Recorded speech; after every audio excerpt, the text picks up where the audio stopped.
मेरे प्यारे दोस्तों, आओ चले एक और नई दिलचस्प भरी सपनों की दुनिया में। आप लोगों को लगेगा आप भी उस दुनिया की सैर कर रहे हैं। अभी आप कहानी पे डूब जाएं उससे पहले चैनल को सब्सक्राइब कर दे। अगर आपको कहानी पसंद आए तो वीडियो को लाइक करें और प्यारा सा कमेंट करना न भूलें। डुअल कल्टिवेशन नॉवेल्स के लिए टेलीग्राम चैनल नॉवल माज़ में ज्वाइन हों। धन्यवाद। नॉवल का नाम वॉलॉक ऑफ द मेगस वर्ल्ड है। अध्याय 141 से 150। हुश हुश एस्टरिस्क। एक तूफान ने रेत को उड़ा दिया, जिससे उसका रंग चमकीला सुनहरा हो गया। मौत और खतरे से भरे अंतहीन सुनहरे रेगिस्तान में 6 बड़े भेड़ियों का एक झुंड नर्म रेत पर अथक गति से आगे बढ़ रहा था। भेड़ियों की पीठ पर कुछ मानव आकृतियां बैठी थीं। हम यहाँ हैं। हमारे सामने स्वर्णिम नखलिस्तान है। बूढ़े आदमी ने नक्शे का अध्ययन किया और खुशी से चिल्लाया, क्या हम अंततः यहाँ आ गए हैं? सीटेड ल्यूपिन वुल्फ के सवार ने अपना सिर थोड़ा ऊपर उठाया और कहा। अपनी आश्चर्यजनक शक्तिशाली दृष्टि से उसने दूर तक देखा और हरे रंग का एक आवरण देखा। गोल्डन जायंट के साथ मुठभेड़ के बाद से ही लेलिन और उसकी पार्टी तनाव में थी और छोटी छोटी बातों से भी आसानी से घबरा जाती थी।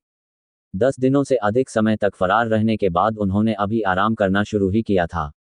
परिणामस्वरूप वे अपने गंतव्य पर अपनी निर्धारित समय से भी अधिक तेजी से पहुंच गए। ये गोल्डन ओएसिस था, जो गोल्डन रेगिस्तान का एकमात्र बड़ा जल स्रोत था। इसके अलावा ये ग्रैंड कैन्यन मार्गरेट से होकर गुजरने वाला एकमात्र मार्ग था। अन्य रास्ते खतरों से भरे थे जो रैंक 1 मैगस की क्षमताओं से कहीं अधिक थे। लेलिन ने दूर से कुछ बड़े पक्षी जैसे जीवों को देखा जो उड़ रहे थे और मृद्यान पर उतर रहे थे। वे कैरी गिद्ध थे, जो भूमि पर कब्जा करने वाले मुख्य अपराधी थे। 6 मैगी रुक गए और अपने बैठे हुए ल्यूपिन भेड़ियों को गोल्डन ओएसिस से अधिक दूर नहीं एक रेत के टीले पर तैनात कर दिया। गोल्डन ओएसिस में कुछ निम्न स्तर के जीवन रूपों के खिलाफ बैठे ल्यूपिन भेड़िए महान थे। हालांकि वयस्क कैरी गिद्धों के खिलाफ, जो रैंक 3 अनुचर के बराबर थे, उनके पास एक बार अपने मारक क्षेत्र में फंस जाने के बाद जीवित बचने का कोई मौका नहीं था। आगे की यात्रा के लिए सीटेड ल्यूपिन वॉल्स की अभी भी आवश्यकता थी। इसके अलावा भेड़िए उधार लिए गए थे। यदि भेड़िए नष्ट हो गए तो उन संचालकों को क्षतिपूर्ति देने के लिए भारी मात्रा में जादुई क्रिस्टल की आवश्यकता होगी, जो भेड़ियों को ग्रैंड कैन्यन के दूसरी ओर वापस ले जाने वाले थे। हम अब और आगे नहीं बढ़ सकते। कैरी गिद्ध उड़ने में सक्षम हैं। वे लोग हमें अवश्य ही हवा से देख लेंगे। बूढ़े बूढ़े ने आसपास का निरीक्षण किया। हमें उस स्थान को भी छुपाना होगा जहां बैठे ल्यूपिन भेड़िए बैठे हैं। मैं इस पहलू में मदद कर सकता हूं। लेलिन ने हल्की सी मुस्कान बिखेरी और रेत के टीले की छाया की ओर अपने दोनों हाथ हिलाए। लेलिन के हाथ के नीचे काली छाया मुड़ गई और घूम गई, मानो कोई विशालकाय जानवर छाया में छिपा हो। उसने अपना मुंह खोला और पूरे रेत के टीले को निगल लिया। अंधेरा छिपने का स्वाभाविक मित्र है। अंधेरे की छाया में बड़े भेड़िए गायब हो गए। अच्छा काम, लैंसी ने लेलिन की प्रशंसा की। उसकी नज़र में, हालांकि लेलिन अभी भी एक उभरता हुआ जादूगर था, वह उसके तेज दिमाग और कमजोर लेकिन व्यवहारिक मंत्रों की प्रशंसा करती थी। हालांकि ये लेलिन का एक झूठा दिखावा मात्र था। लैंसी की तारीफ सुनकर बड़े आदमी ने लगातार एक ठंडी सिसकारी भरी, अगर यह मेरे ऊपर होता तो। ठीक है, हम तो आखिरकार एक पार्टी हैं, इसकी क्या जरूरत है? बूढ़े आदमी ने बड़े आदमी को बीच में टोकते हुए कहा। इस समय हमारे दुश्मन कैरी गिद्धों का झुंड और उनका राजा है। लैंसी, तुम्हें पार्टी को स्थिति समझानी होगी। लैंसी पार्टी के बीच में पहुंची और अपनी छाती के एक छोटे से छेद से एक नीला रत्न निकाला।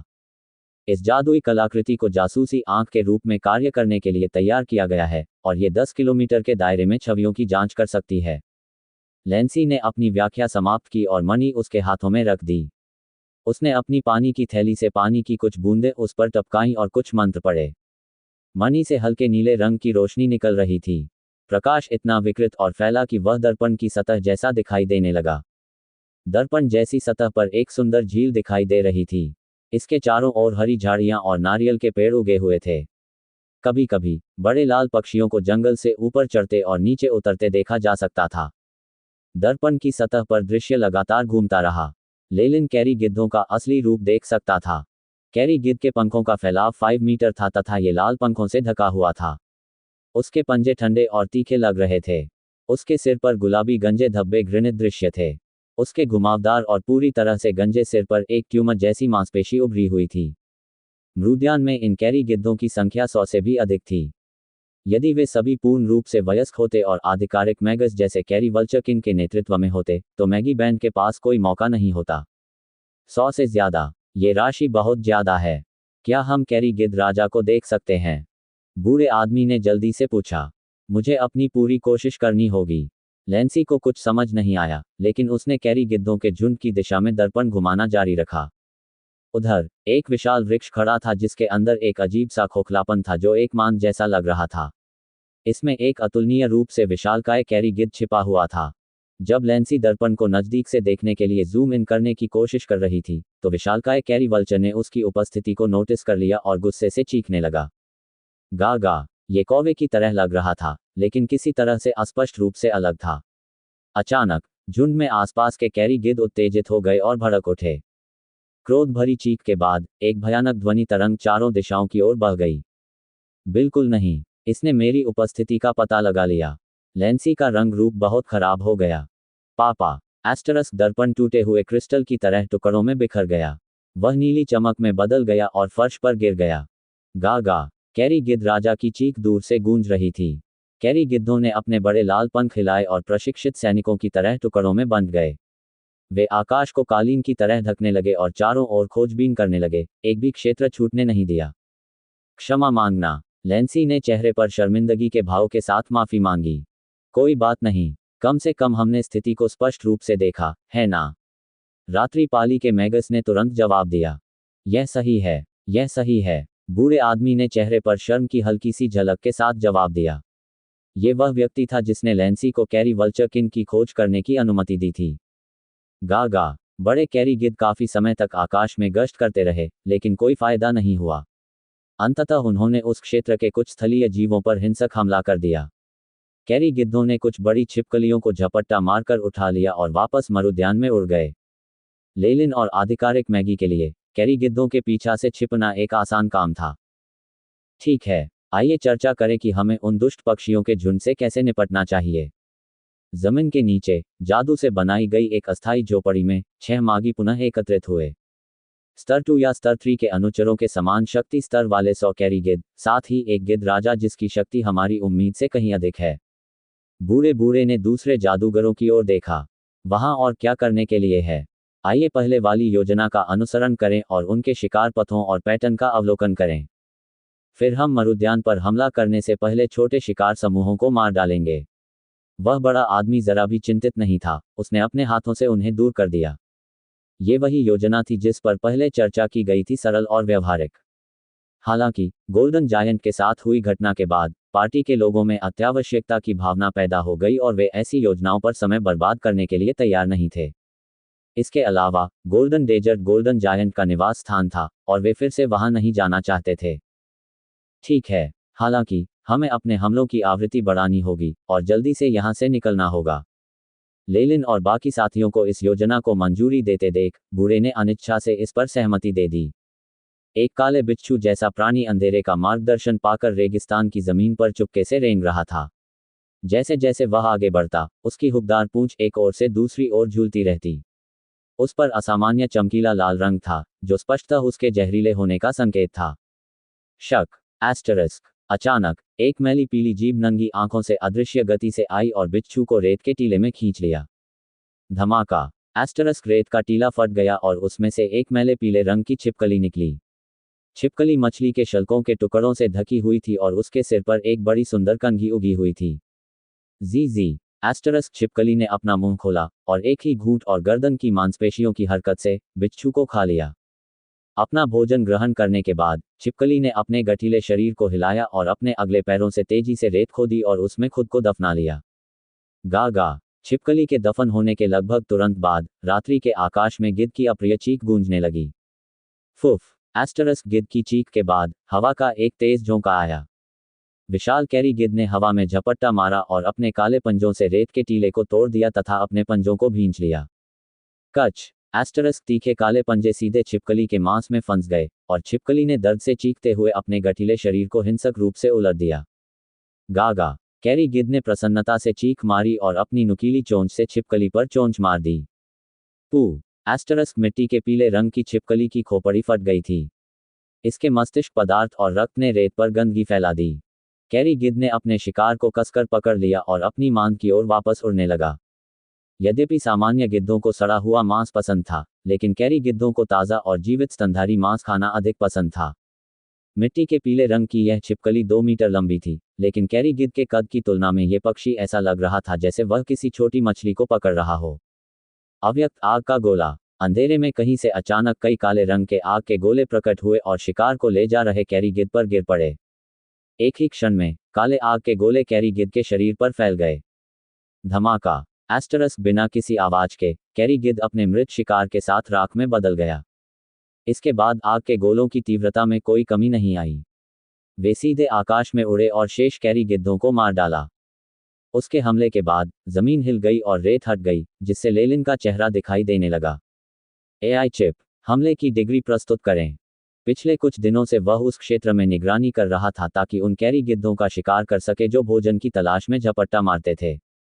अभी अभी लेलिन उस प्रथम श्रेणी के मंत्र के साथ प्रयोग कर रहा था जो एआई चिप के साथ आया था। बहुत पहले, जब वह रैंक 3 अनुयायी था, लेलिन ने एआई चिप को रैंक 1 रक्षात्मक मंत्र मॉडल का अनुकरण करने का काम सौंपा था।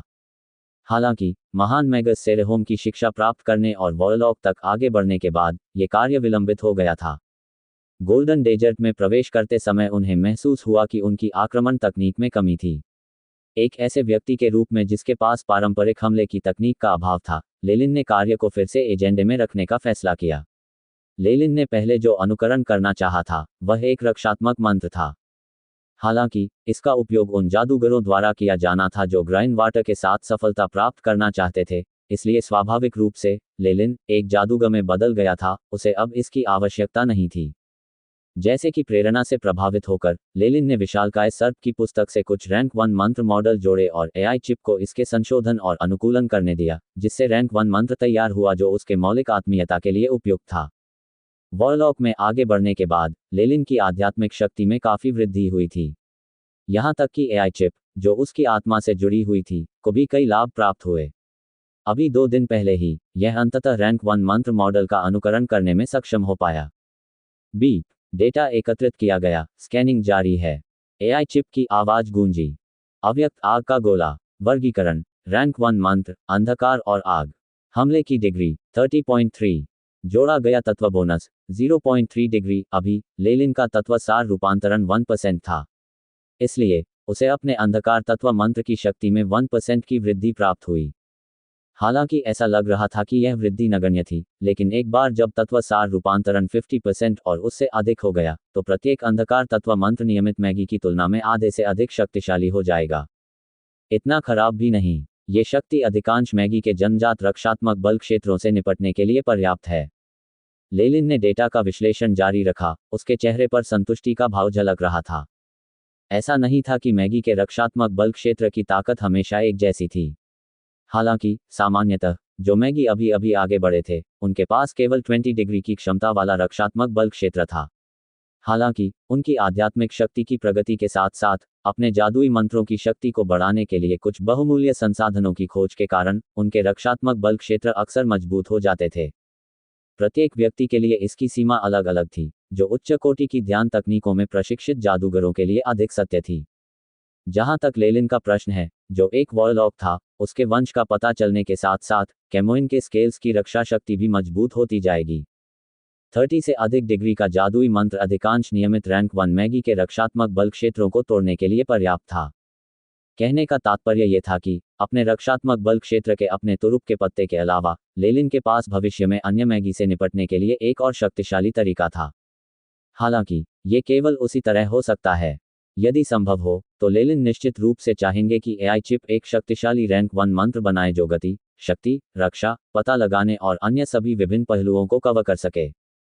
हालांकि यह अफसोस की बात थी, क्योंकि लेलिन द्वारा बड़ी मात्रा में जानकारी एकत्र किए जाने के कारण एआई चिप केवल लेटेंट फायरबॉल मंत्र का अनुकरण करने में सक्षम थी। इसके अलावा ये विशालकाय सर्प की पुस्तक से अंधेरे और आग के मंत्रों के योगदान के कारण था जिसने लेलिन को लंबे समय के बाद लेटेंट फायरबॉल बनाने में सक्षम बनाया। विशालकाय सर्प की पुस्तक में कुछ रैंक 1 मंत्र महान मैगस सेरेहोम से थे, जो कैमोइन वंश के साथ एक वॉरलॉक भी थे। उनका तात्विक आकर्षण स्वाभाविक रूप से अंधकार और अग्नि पहलू की ओर था, इसलिए उन्होंने जो मंत्र एकत्र किए वे इन 2 तत्वों के थे, जिससे लेलिन को इससे बहुत लाभ हुआ।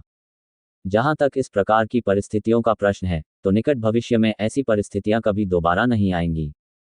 इसलिए इस समयावधि में जब तक लेलिन एक नए प्रकार के अंधेरे और अग्नि तत्व मंत्र मॉडल की खोज नहीं कर लेता, तब तक एआई चिप किसी भी नए मंत्र का अनुकरण करने में सक्षम नहीं होगा। जैसे ही वह विशालकाय सर्प की पुस्तक के बारे में सोच रहा था, लेलिन ने अनायास ही अपनी छाती को छू लिया, जहां एक सख्त काली नोटबुक का कोना उजागर हो गया था। ये विशालकाय सर्प की पुस्तक थी, जिसे डिलेन गार्डन से प्राप्त किया गया था, और लेलिन ने हर समय इसे सुरक्षित रखा था। ये पुस्तक एक विशेष प्रकार की सामग्री से बनी थी, जिसके पृष्ठों को छूने पर एक अजीब सी अनुभूति होती थी, मानो किसी प्राणी की खाल से बना हो। प्रत्येक पृष्ठ बड़ी मात्रा में जानकारी संग्रहित कर सकता है। पुस्तक के अंदर न केवल 1 दर्जन रैंक 1 मंत्र मॉडल थे, बल्कि 3 रैंक 2 मंत्र मॉडल भी थे। साथ ही महान मैगस सेरेहोम के यात्रा अनुभव और प्रयोगशाला प्रयोग भी थे। अंदर बहुत सारी जानकारी थी, और ये लेलिन की सबसे मूल्यवान वस्तु थी, जो उसे उच्च स्तरीय ध्यान तकनीक के अलावा मिली थी। वेंग वेंग एस्टरिस्क। इस समय चाबी के छल्ले की तरह लटकी हुई जेब के आकार की डायरी कांप उठी। लेलिन ने डायरी खोली और उस पृष्ठ को पलटा जो हिल रहा था। ये जेब के आकार की डायरी एक बच्चे की हथेली के आकार की ही थी। हल्के पीले रंग के पृष्ठ पर एक गुप्त छाप थी, जो एक साथ रखे गए 3 पत्थरों के आकार की थी, जिससे हल्की चमक और कंपन हो रहा था। लेलिन ने अपनी उंगली बढ़ाई और हल्के से गुप्त छाप पर थपथपाया। हा, लेलिन, तुमने उनमें से बहुतों को मार डाला है ना? मैं जहां हूं वहां के गिद्ध राजा ने पहले ही सभी कैरी गिद्धों को खदेड़ दिया है, इसलिए जब आप छिपें तो सावधान रहें। गुप्त स्थान से उस विशालकाय व्यक्ति की आवाज सुनाई दी। ये जेब के आकार की डायरी थी, जिसका उपयोग आधिकारिक मैगी अपने मित्रों, प्रोफेसरों, सहकर्मियों और अन्य लोगों के गुप्त छापों को इकट्ठा करने के लिए करते थे, जिनके साथ वे संपर्क बनाए रखना चाहते थे। हालांकि कुछ मागी अपने शरीर पर गुप्त छाप अंकित करवाना पसंद करते थे। इसका एक उदाहरण वह विशालकाय व्यक्ति था। लेलिन ने देखा कि उस विशालकाय व्यक्ति की एक भुजा पूरी तरह से गुप्त छापों से ढकी हुई थी। उन घनी घनी छापों के कारण लेलिन को चक्कर जैसा महसूस होने लगा। यद्यपि ये काफी कष्टकारी था, फिर भी उन्होंने गुप्त छापों को एकत्रित करने के लिए डायरी का उपयोग करना पसंद किया। ठीक है, मैं समझ गया, लेलिन ने गुप्त छाप से कहा। इसके बाद उन्होंने डायरी बंद की और जल्दी से वहां से चले गए। बहुत जल्द लेलिन ने दूर क्षितिज पर काले आकार देखे। वे गिद्धराज की छाया थे, जो क्रोधित होकर अपने साथ पूरा झुंड ले आया था। हालांकि कुछ दिन पहले की तुलना में, जब वे आकाश को ढक सकते थे, अब झुंड काफी कम संख्या में फैला हुआ था। उनकी संख्या 100 से घटकर आधी से भी कम, यानी 40 या 50 के आसपास रह गई थी। ये लेलिन और अन्य लोगों की पिछले कुछ दिनों की मेहनत का फल था। इस दूरी से भी लेलिन इस उग्र गिद्ध राजा से निकलने वाली हिंसक ऊर्जा तरंगों को महसूस कर सकता था। गा गिद्धराज के मध्य में होने से जबरदस्त ऊर्जा तरंगें आसपास के वातावरण में फैलती रहीं। ये राजसी व्यक्ति अपने अधीनस्थों की लगातार हो रही हानि पर अपनी हताशा और क्रोध प्रकट कर रहा था। विकिरित ऊर्जा तरंगों से लक्ष्य की जीवन शक्ति 20 से अधिक है, शक्ति 17 to 19 होने का अनुमान है। ठोस डेटा अज्ञात है। इस तरह के प्राणी, जो आधिकारिक मैगस की अवस्था तक पहुंच चुके होते हैं, उनके चारों ओर अक्सर रक्षात्मक बल क्षेत्र की एक परत होती है। लेलिन की एआई चिप अभी भी अंदर तक नहीं पहुंच सकी और कोई ठोस आंकड़े प्राप्त नहीं कर सकी। ये केवल लक्ष्य द्वारा प्रदर्शित शक्ति का विश्लेषण कर सकता था तथा एक मोटा अनुमान दे सकता था। हालांकि इन आंकड़ों ने ही लेलिन के चेहरे पर बदलाव ला दिया। इन जैसे प्राणियों में अक्सर अपार शक्ति और जीवन शक्ति होती थी, और यहाँ तक कि इनमें जन्मजात मंत्र भी होते थे, जिनसे निपटना बहुत कठिन होता था। राख के ढेर के ऊपर गुर्राते गिद्धराज को देखकर आसपास के अन्य कायरी गिद्ध भी पीड़ा से कांव कांव करने लगे। लेलिन ने क्षेत्र छोड़ने से पहले गिद्ध राजा को गौर से देखा। गहरी रात में एक भूमिगत कमरे में, जो अस्थायी रूप से बनाया गया था। आज हमने 9 और कैरी गिद्धों को मार डाला, बहुत बढ़िया। बूढ़ा आदमी मुस्कुराया। इस समय उन शापित कूड़े के पक्षियों की संख्या केवल 50 के आसपास है। वह विशालकाय व्यक्ति भी उत्साहित था। गिद्ध राजा से प्राप्त सामग्री, जो रैंक 1 मैगस के अस्तित्व से प्रतिद्वंद्वी थी, अत्यंत कीमती थी। इसके अलावा वे ग्रेट कैनियन मार्गरेट पर शासन करने वाले दोनों पक्षों से लाभ भी प्राप्त कर सकते थे। हालांकि जो कैरी गिद्ध अभी भी जीवित हैं, वे हमारे द्वारा स्थापित क्षेत्रों में अपने शिकार की तलाश में बहुत कम आते हैं। उनके जल्द ही स्थानांतरित होने के भी संकेत हैं। हमें जल्दी करना होगा और कोई रास्ता ढूंढना होगा। यदि नहीं, तो हम यह बोनस इनाम खो सकते हैं। लेंसी, जो किनारे पर खड़ा था, ने उनकी बातचीत पर ठंडा पानी डाल दिया। ग्रेट कैनियन मार्गरेट के दोनों ओर शासन करने वाले परिवारों ने बताया कि जब गिद्धों का झुंड स्थानांतरित हो जाएगा तो वे गोल्डन ओएसिस से होकर गुजर सकेंगे। हालांकि इस गिद्ध राजा के विरुद्ध, जिसकी सेना बहुत कम हो चुकी थी तथा जिसे भारी इनाम दिया गया था, लैंसी और अन्य लोग स्वाभाविक रूप से गिद्ध राजा को जाने नहीं देना चाहते थे। शायद हम। कुछ देर की चुप्पी के बाद बूढ़े व्यक्ति ने एक सुझाव दिया। आग के गोले जैसा सूरज आसमान में ऊपर लटक रहा था और रेगिस्तान से उठती गर्म लहरें दृश्य को विकृत कर रही थीं। अस्थायी रूप से मंत्रों द्वारा बनाए गए एक पत्थर के जंगल के अंदर लेलिन और अन्य 5 लोग इकट्ठे हुए थे। कैसा है? क्या वह बूढ़ा आदमी ऐसा कर सकता है? वह विशालकाय आदमी हमेशा की तरह बेपरवाही से बोला। आपको उस बूढ़े आदमी पर विश्वास करना होगा। आखिरकार वह एक आधिकारिक जादूगर है। लैंसी की भौहें तन गईं। क्या घात लगाकर हमला किया गया है? पीली रोशनी की चमक के साथ लेलिन पत्थर के जंगल के एक तरफ से बाहर आया। पीली रोशनी अभी भी उसके चारों ओर चमक रही थी। जिस तरफ मैं प्रबंधन कर रहा हूं वह पूरा हो गया है। अब सब कुछ तैयार है। दूसरी ओर से रात्रिपाली का मैगस और दूसरा शांत व्यक्ति बोल रहे थे। महान। जब तक वह बूढ़ा गिद्ध राजा को यहां लाने में सक्षम है, मैं उस शापित पक्षी को चीर डालूंगा। विशालकाय व्यक्ति ने अपनी मुट्ठी भींच ली। उसकी अंगुलियां चटचटाने लगीं। देखने पर ऐसा प्रतीत हुआ कि वह एक जादूगर था जो शारीरिक प्रशिक्षण और शरीर को सुदृढ़ बनाने में माहिर था। उसके पास मजबूत मांसपेशियां और ताकत थी। गिद्धराज की सामग्री के लिए बूढ़ा आदमी भी बहुत मेहनत कर रहा है। लेलिन ने अनुमान लगाया कि यदि गिद्धराज के पास कुछ कीमती सामग्री न होती तो बूढ़ा गिद्धराज इतना उत्साही नहीं होता और उसे लुभाने के लिए चारा भी नहीं बनता। वे आ रहे हैं। एआई चिप की पहचान ने लेलिन को दूसरे पक्ष का पहले पता लगाने में सक्षम बनाया। बहुत जल्द ही क्षितिज पर काली आकृतियों की एक पतली परत दिखाई देने लगी। वहां एक मानव आकृति भी थी जिसके शरीर पर हरे रंग का तूफान छा रहा था और वह तेजी से आगे बढ़ रहा था। सभी लोग अपने अपने पदों पर लौट जाएं और आदेशों का पालन करें। जल्दी। लैंसी घबराकर चिल्लाया। एक क्षण में वहां उपस्थित मागी गायब हो गए। और भी करीब। बूढ़ा आदमी बहुत तेजी से भागा। अपने छिपे हुए क्षेत्र से लेलिन स्पष्ट रूप से देख सकता था कि उसके झुर्रियों वाले चेहरे के किनारों पर उसके दोनों कानों से लगातार खून बह रहा था। Foot asterisk. बूढ़ा आदमी तेजी से पत्थर के जंगल में घुस गया और साथ ही अपनी आवाज भी फैला रहा था। गिद्धराज के सार्कोमा से सावधान रहना। ये ध्वनि आक्रमण करने में सक्षम है। मैंने पहले भी इसका एक झटका खाया है। पत्थर के जंगल को देखकर गिद्धराज हिचकिचाया। हालांकि उस शिकार के बारे में सोचना जिसका वह पीछा कर रहा था, जिसकी ऊर्जा तरंगें उसकी अपनी ऊर्जा तरंगों से बहुत अलग नहीं थीं, और ये तथ्य कि उसने अपने बच्चों को भी मार डाला था। गा गा। जब गिद्धराज अपने झुंड को पत्थर के जंगल की ओर ले जा रहा था तो उसकी आंखें लाल हो गईं। लक्ष्य मारक क्षेत्र तक पहुंच गया है। शुरू करना। जल्दबाजी में किया गया प्रसारण गुप्त छाप से होकर गुजरा और एक साथ 5 अलग अलग स्थानों पर सुनाई दिया। प्रसारण सुनते ही लेलिन के हाथ में लाल रंग की चमक फैल गई और उसने अपने हाथों को सामने स्थित ओबेलिस्क पर दबाना शुरू कर दिया। टकराना। एस्टरिस्क। जबरदस्त जादुई शक्ति की एक गोलाकार लहर हिंसक रूप से भड़क उठी। रंगीन जादू चमक उठा और कैरी गिद्धों को पिंजरे की तरह अपने अंदर कैद कर लिया। गा गा। कैरी गिद्धों ने भयंकर चीखें निकाली, जबकि उनके गंजे सिरों पर ट्यूमर जैसी मांसपेशियां आकार में बढ़ गईं और चमकदार लाल हो गईं, जो अंततः एक हिंसक विस्फोट में परिणत हुईं। Team asterisk. परिणामस्वरूप उत्पन्न कान फाड़ने वाली ध्वनि तरंग पिंजरे के भीतर गूंजती रही। शेष कैरी गिद्धों ने अपनी ट्यूमर जैसी मांसपेशियों को कंपन करना जारी रखा, जिससे ध्वनि तरंगें बढ़ गईं। इस तरह का हमला। लेलिन ने अपनी आंखें चौड़ी कर लीं। ध्वनि तरंगें हथौड़े की तरह उसकी खोपड़ी पर वार कर रही थीं। उसे चक्कर आने लगा। ध्वनि तरंगों की हलचल के कारण पिंजरे के ऊपर स्थित प्रकाश का छल्ला टिमटिमाने और फीका पड़ने लगा। इतने तुच्छ जानवर से होने वाला हमला अपेक्षा से अधिक शक्तिशाली है। इसके अलावा इसे झुंड के बाकी सदस्यों द्वारा भी बढ़ाया जा सकता है। यदि पहले वाले कैरी गिद्ध अभी भी मौजूद होते तो वे निश्चित रूप से पिंजरे से आजाद हो गए होते। योजना ए काम नहीं कर रही है। अब योजना बी का समय है। गुप्त छाप से लैंसी की हताश आवाज निकली। कॉपी। लेलिन ने गुप्त छाप के बारे में फुसफुसाया और एक जादुई मंत्र का रूपांतरण किया। फंसाने वाले विस्फोट के लिए अनुमानित उल्टी गिनती 10 सेकंड। एआई चिप ने कहा। चल दर। लेलिन ने अंतिम बार कैरी गिद्धों पर नजर डाली जो अभी भी पिंजरे में संघर्ष कर रहे थे और घटनास्थल से भाग गए। टकराना। एस्टरिस्क। 10 सेकंड बाद पत्थर के जंगल में एक हिंसक विस्फोट हुआ।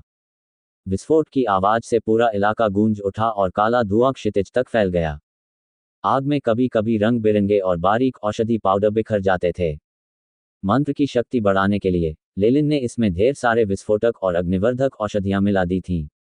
हा, जानवर तो जानवर ही हैं। आग की लिपटों में संघर्ष कर रहे कैरी गिद्धों को देखकर वहां उपस्थित बड़ा आदमी भी कृपालु भाव से जोर से हंसने लगा। बड़े आदमी के कानों से खून की दो धाराएं बह निकलीं। जाहिर है, कैरी गिद्धों के हमले से उन्हें काफी नुकसान पहुंचा था। इस कैरी वल्चर किंग को अपनी नस्लीय प्रतिभा का एहसास हो गया है। इसके सिर पर ट्यूमर जैसी मांसपेशी का उपयोग ध्वनि तरंग हमले करने के लिए किया जा सकता है और इसे झुंड द्वारा बढ़ाया भी जा सकता है। खतरे का स्तर कम से कम 2 स्तर तक बढ़ जाएगा। जब मैं वापस आऊंगा तो मुझे उन नीच व्यापारियों से और पैसे मांगने होंगे। बूढ़े बूढ़े ने कोसा। उन्होंने कहा, कीमत वृद्धि के बारे में बाद में चर्चा की जा सकती है। वह बड़ा आदमी कहाँ है? लेलिन ने विस्फोट के केंद्र की ओर इशारा किया। धीरे धीरे आग बुझने लगी। मूल पत्थर से जंगल में एक बड़ी कालिक से ढकी पक्षी जैसी आकृति उभरी। विस्फोट के परिणामस्वरूप इस कैरी गिद्ध के आधे लाल पंख जल गए तथा शेष आधे काले कालिक से ढक गए। उसके गंजे सिर पर खून का एक बड़ा धब्बा भी था। ये एक अजीब दृश्य था, लेकिन लेलिन और पार्टी के बाकी लोगों ने अपनी सतर्कता कम करने की हिम्मत नहीं की। अभी हुए विस्फोट की अनुमानित शक्ति 30 डिग्री या उससे अधिक थी। कितना अप्रत्याशित! लैंसी ने सदमे से अपना जबड़ा खोल दिया। आखिरकार, यह कोई कमजोर शरीर वाला मैगस नहीं है, बल्कि एक शक्तिशाली शरीर वाली उच्च स्तरीय प्रजाति है। लेलिन ने जल्दी से कहा, आगे बढ़ो और इसे घेर लो। ये भागने वाला है। धत तेरी की! बूढ़े बूढ़े ने अनिच्छा से कैरी गिद्ध राजा की ओर देखा, जो पहले से ही उड़ान भर रहा था, और कोसने लगा। उसने तेजी से एक मंत्र पढ़ा। उनके मंत्रोच्चार के बाद एक हल्की नीली हवा आई और उनकी पीठ पर 2 बड़े नीले पंख बन गए। मैंने प्रलोभन और अवरोधन दोनों को अंजाम दिया, इसलिए मुझे लूट का बड़ा हिस्सा मिलना चाहिए। बूढ़ा बूढ़ा आदमी चिल्लाया। उसने अपनी पीठ पर लगे पंखों को हिलाया और हवा में तैरने लगा। फुटकार! एस्टरस बूढ़ा आदमी बहुत तेज गति से यात्रा कर रहा था। वह हवा में भी उतना ही फुर्तीला था जितना जमीन पर। ऐसा प्रतीत होता है कि उसे हवाई युद्ध का काफी अभ्यास था। गा गा! कैरी गिद्ध राजा गुस्से से चिल्लाया। दुख की बात यह है कि विस्फोट के कारण उसके पंखों का एक बड़ा हिस्सा क्षतिग्रस्त हो गया और वह हवा में उड़ रहे उस बूढ़े का मुकाबला नहीं कर सका। कुछ देर तक इधर उधर मंडराने और झपट्टा मारने के बाद बूढ़े ने एक अवसर का फायदा उठाया। एक हरे रंग की किरण के साथ उसने कैरी गिद्ध राजा के पंखों में से एक को छेद दिया। पेंग! एस्टरिस्क! एक पंख छिद जाने के कारण कैरी वल्चर किंग का संतुलन बिगड़ गया और वह जमीन पर गिर पड़ा। गिरे हुए गिद्ध के चारों ओर रेत का एक बड़ा बादल तैर रहा था। अग्रिम! लेलिन और बाकी दल तुरंत दौड़े और कैरी गिद्ध राजा को घेर लिया। कैरी गिद्ध राजा के अनेक घावों से रक्त बह निकला। अपने चारों ओर उपस्थित जादूगरों और ऊपर आकाश में तैरती मानव आकृति को देखकर उसकी आंखों में निराशा के भाव झलक रहे थे। हा, हे भगवान जानवर, मैं तुझे फाड़ डालूंगा। वह बड़ा आदमी ठंडी हंसी हंसा। जब वह घायल कैरी गिद्ध राजा पर झपटा तो उसके शरीर पर हरे भूरे रंग की पत्थर की खाल उभर आई। गा गा! कैरी गिद्ध राजा ने असामान्य रूप से ऊंची चीख लगाई और अपने पंख हिलाए। उसके पंखों का जो कुछ बचा हुआ था वह चाकू की तरह कटा हुआ था तथा उसके पंख स्टील के ब्लेड की तरह सीधे खड़े थे। पंख बड़े आदमी की मुट्ठी से टकराया। धमाका! एस्टरस हवा में एक धीमा विस्फोट हुआ और नीचे जमीन हिल गई। वह मोटा आदमी तेजी से पीछे हट गया। उसकी बुरी पत्थर जैसी त्वचा से पॉपकॉर्न के फूटने जैसी चटचटाहट की आवाज आ रही थी। कैरी गिद्ध राजा ने एक और चीख मारी और उसका शरीर लाल हो गया। ऐसा लग रहा था जैसे कैरी वल्चर किंग अपना सारा खून उसके सिर में भर रहा था। उसके सिर पर मूलतः टूटा हुआ ट्यूमर पुनः बढ़ने और फूलने लगा। सावधान! वह ध्वनि तरंग हमला करने वाला है। लेलिन तेजी से चिल्लाया। उसने ट्यूमर को अपनी हथेलियों से पकड़ लिया। प्रतिबंध लगाना। सस्सी! एस्टरिस्क! कैरी गिद्ध राजा की छाया से अनगिनत काले तंतु जैसी वस्तुएं बाहर निकली और उसे कसकर बांध दिया। कैरी वल्चर किंग के खोपड़ी क्षेत्र को बांधने में अतिरिक्त प्रयास किया गया। सभी एक साथ! लेलिन जोर से चिल्लाया। अन्य 2 मूक मागी के साथ मिलकर उसने कैरी गिद्ध राजा पर हमला किया। विभिन्न तीव्र उतार चढ़ाव वाले जादुई मंत्र कैरी गिद्ध राजा के शरीर पर उतरे। मंत्रों ने कैरी वल्चर किंग की छाती को फाड़ दिया, जिससे उसमें से बड़ी मात्रा में खून निकलने लगा। कच! एस्टरिस्क! बूढ़े व्यक्ति ने, जो हवा में तैर रहा था, पन्ने के रंग की हवाई तलवार से हमला किया, जिससे बंधा हुआ ट्यूमर कटकर अलग हो गया। कैरी वल्चर किंग ने 1-2 बार चीख मारी, क्योंकि उसकी आंखों की रोशनी बुझने लगी थी, और वह फर्श पर गिर पड़ा।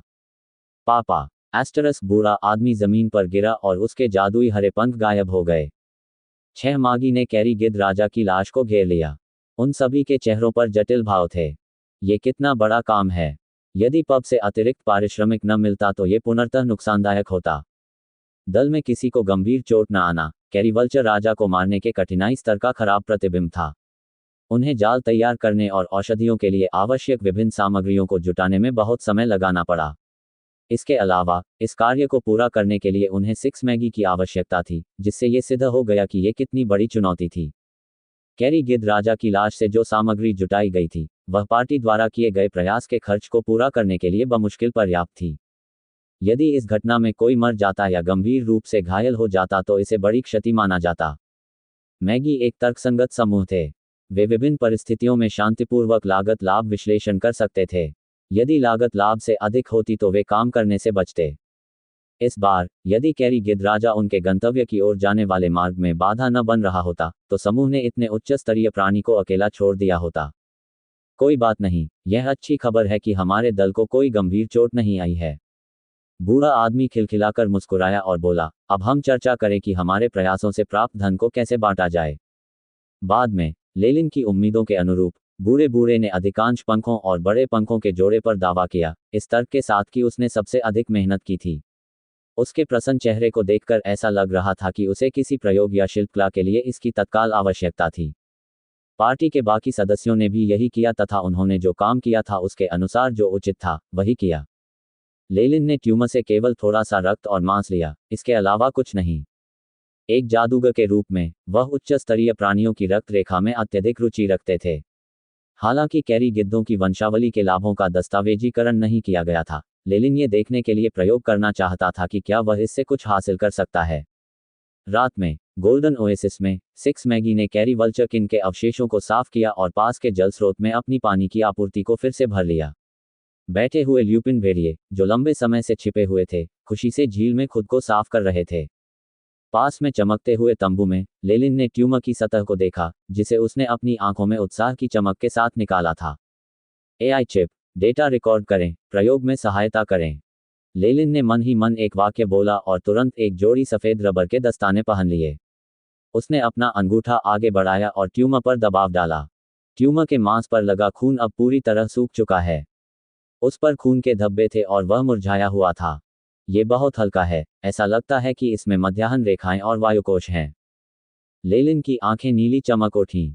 अपने दूसरे हाथ से उन्होंने ट्यूमर की सतह को तोड़ने के लिए स्केलपेल का उपयोग किया।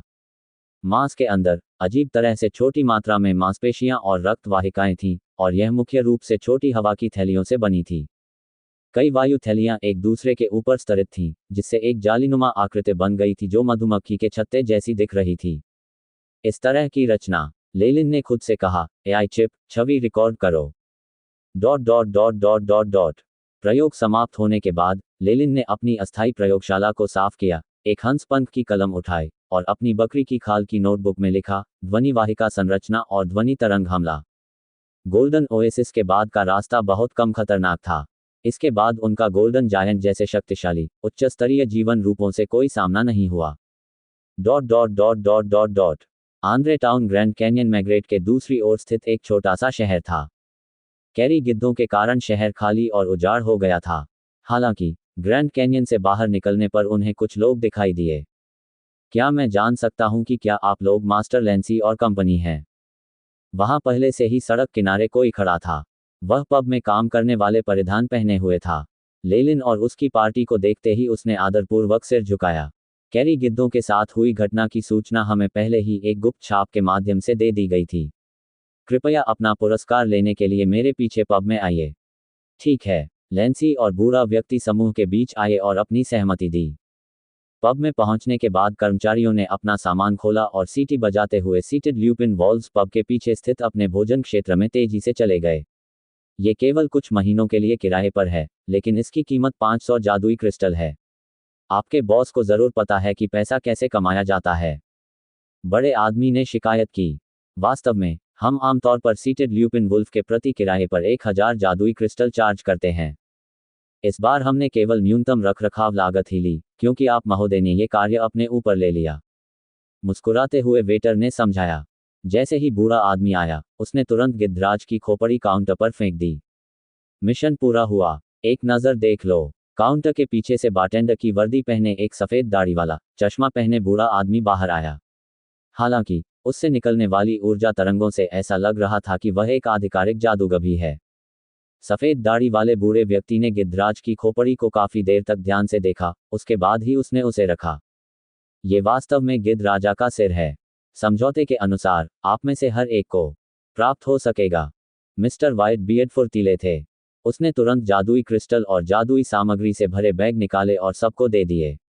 ऐसा लग रहा था जैसे उसने इसकी तैयारी पहले से कर रखी थी।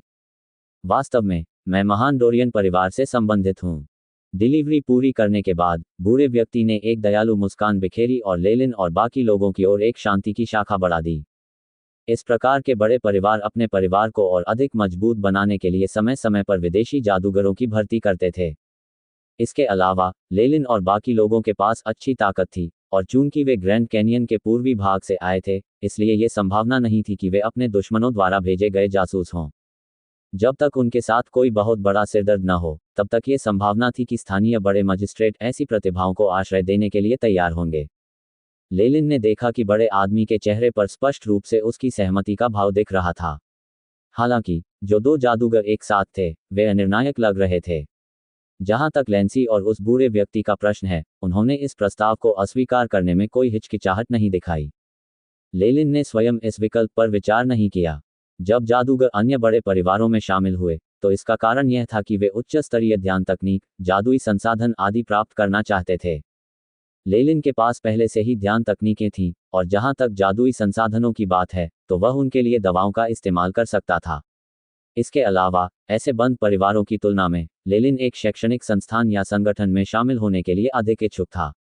इसलिए परिवारों द्वारा उनके लिए फेंकी गई शांति की पेशकश लेलिन के लिए कम आकर्षक थी। आना, किसी भी स्थिति में हमने कामरेडों की तरह काम किया है। क्या हम चलकर कुछ पी सकते हैं? नेता बूढ़े बूढ़े ने सुझाव दिया। शायद नहीं, मुझे अभी भी अन्य काम निपटाने हैं, संपर्क में रहें। लैंसी जल्दी में चली गई, ऐसा लग रहा था जैसे उसे कोई जरूरी काम आ गया हो। मैं भी पास हो जाऊंगा। ये एक थका देने वाली यात्रा रही है। मैं बस एक ऐसी जगह ढूंढना चाहता हूं जहां मैं अच्छी नींद सो सकूं। लेलिन ने मुस्कुराकर उसे अस्वीकार कर दिया। वह इन लोगों के साथ केवल यात्रा में जल्दी करने के लिए अस्थायी साथी बन गया था, इसलिए उसके और उनके बीच ज्यादा दोस्ती नहीं थी। इसके अलावा उसने जो अपराध किया था वह कोई हल्का अपराध नहीं था, इसलिए बेहतर होगा कि वह जितनी जल्दी हो सके हल्के जादूगरों के क्षेत्र में चला जाए। लेलिन के बाद बड़े आदमी और अन्य दो जादूगरों ने भी बूढ़े आदमी के सुझाव को अस्वीकार कर दिया। बूढ़े बूढ़े ने असहायता से कंधे उचकाए और लेलिन को देखा जब वह बार से बाहर जा रहा था।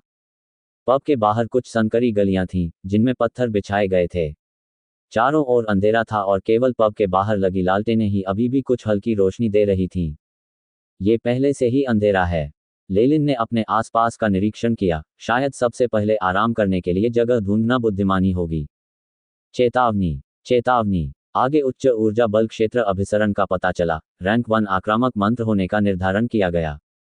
जिस क्षण वह बार से बाहर निकला, लेलिन को लगा कि उसका सिर सुन्न हो गया है। उसके शरीर के अंदर की रक्त वाहिकाएं भी उफान मारने और उबलने लगी, जिससे उसे एक अशुभ संकेत का एहसास हुआ। इसी समय एआई चिप ने बड़ी मात्रा में चेतावनी के लाल अक्षर भी प्रक्षेपित करना शुरू कर दिया। ये हमला मुझ पर लक्षित है। लेलिन का दिमाग बहुत तेजी से काम कर रहा था। जैसे ही वह एक ओर को झुका, उसका शरीर धुंधला हो गया। धमाका, एस्टरिस्क। अचानक लेलिन के सामने शक्तिशाली ऊर्जा तरंगें फूट पड़ी। चांदी जैसी धातु से बने दर्जनों हथियारों ने एक धातु तूफान का रूप ले लिया, जो उस क्षेत्र पर टूट पड़ा जहां लेलिन पहले खड़ा था। बार को सीधे दो टुकड़ों में काट दिया गया था और छत को तोड़ दिया गया था, जिससे असंख्य स्तब्ध जादूगरों और उन लोगों की दर्दनाक कराहें सामने आ गईं, जो घटना के बाद आहत हुए थे। बच्चे, मैंने तुम्हें पा लिया है। जैसे ही मलबा नीचे गिरा, खंडहर पर एक बौना खड़ा था, जो खंजर जैसी आंखों से लेलिन के चेहरे को घूर रहा था। तुम हो लिलीटेल परिवार का हिस्सा। लेलिन ने अपने शरीर से धूल को झाड़ दिया और शांति से बौने से भिड़ गया। जिन लोगों और शक्तियों को उसने अपमानित किया था, उनमें से केवल लिलीटेल परिवार का वह बुजुर्ग ही इस तरह की दुश्मनी और क्षमता रख सकता था। इसके अलावा यह मंत्र बोसेन द्वारा प्रयोग किए गए मंत्र के समान ही था। तुम मौत को दावत दे रहे हो। लेलिन के कार्यों से उसका प्रतिद्वंद्वी स्पष्ट रूप से क्रोधित हो गया था। बौने ने अपना हाथ हिलाया तो अनगिनत धातुयुक्त तरल पदार्थ हवा में तैरने लगे, जिनसे लंबे भाले और विशाल तलवारें जैसे हथियार बन गए। सतह पर इसने ऊर्जा बल क्षेत्र का तीव्र विकिरण भी उत्सर्जित किया। जाना। अपनी उंगली की नोक से धातु के हथियारों ने एक बार फिर लेलिन पर हमला किया। अव्यक्त आग का गोला। लेलिन ने बिजली की गति से अपना मंत्र पढ़ा। छाया से एक दर्जन काले आग के गोले निकले और धातु के हथियारों से टकराए, जिससे भयंकर जादुई विस्फोट हुए। लक्ष्य का जादू धात्विक के रूप में निर्धारित किया गया। हमले की डिग्री 32 डिग्री। एआई चिप ने इस जानकारी की जांच की, जिससे लेलिन ने राहत की सांस ली। तुम्हारे पास कुछ कौशल हैं, कोई आश्चर्य नहीं कि तुम मेरे अधीनस्थों और मेरे पोते को मार सकते हो, बौने ने कहा। तो आप लिलिटेल परिवार के बुजुर्ग और बोसेन के दादा हैं? बिल्कुल बिना किसी संकोच के लेलिन ने प्रतिवाद किया। यह सज्जन, ये बार डोरियन परिवार के संरक्षण में है। इसके अंतर्गत खंडहरों से सफेद दाढ़ी और चश्मा पहने वह बूढ़ा आदमी जो बार की देखभाल कर रहा था, अंततः आगे आया। मुझे पता है, बौने ने एक धातु का टुकड़ा उछाला। मैं आपके परिवार के बफे से कई बार मिल चुका हूं, यह उनकी यादगार है। और इस पर एक संदेश भी है। तो यह मास्टर लिलिटेल है, जो एक अपराधी को पकड़ने के लिए यहां आया है। बूढ़े बूढ़े ने लेलिन पर दया भरी नजर डाली, फिर जल्दी से बौने को प्रणाम किया। चूंकि मामला ऐसा है, इसलिए डोरियन परिवार इस पर तटस्थ रुख बनाए रखेगा। हाँ, बच्चे, तुम अच्छी तरह से बच निकलने में सक्षम हो। क्या आपको लगता है कि यहाँ के नियम आपको बचा सकते हैं? बौने ने लेलिन को एक अवर्णनीय, आनंद से भरी अभिव्यक्ति के साथ देखा, मानो वह लेलिन के चेहरे पर निराशा के भाव देखना चाहता हो। मजबूत लोग नियम बनाते हैं और कमजोर लोग केवल उनका पालन करते हैं। ये दुनिया का आदर्श है। बौने ने अपने हाथ फैलाए। जो अज्ञानी मूर्ख मेरे लिलिटेल परिवार को भड़काने की हिम्मत करते हैं, उन्हें खून से इसकी कीमत चुकानी होगी। बौने के शरीर से सफेद धात्विक प्रकाश की किरणें निकल रही थीं।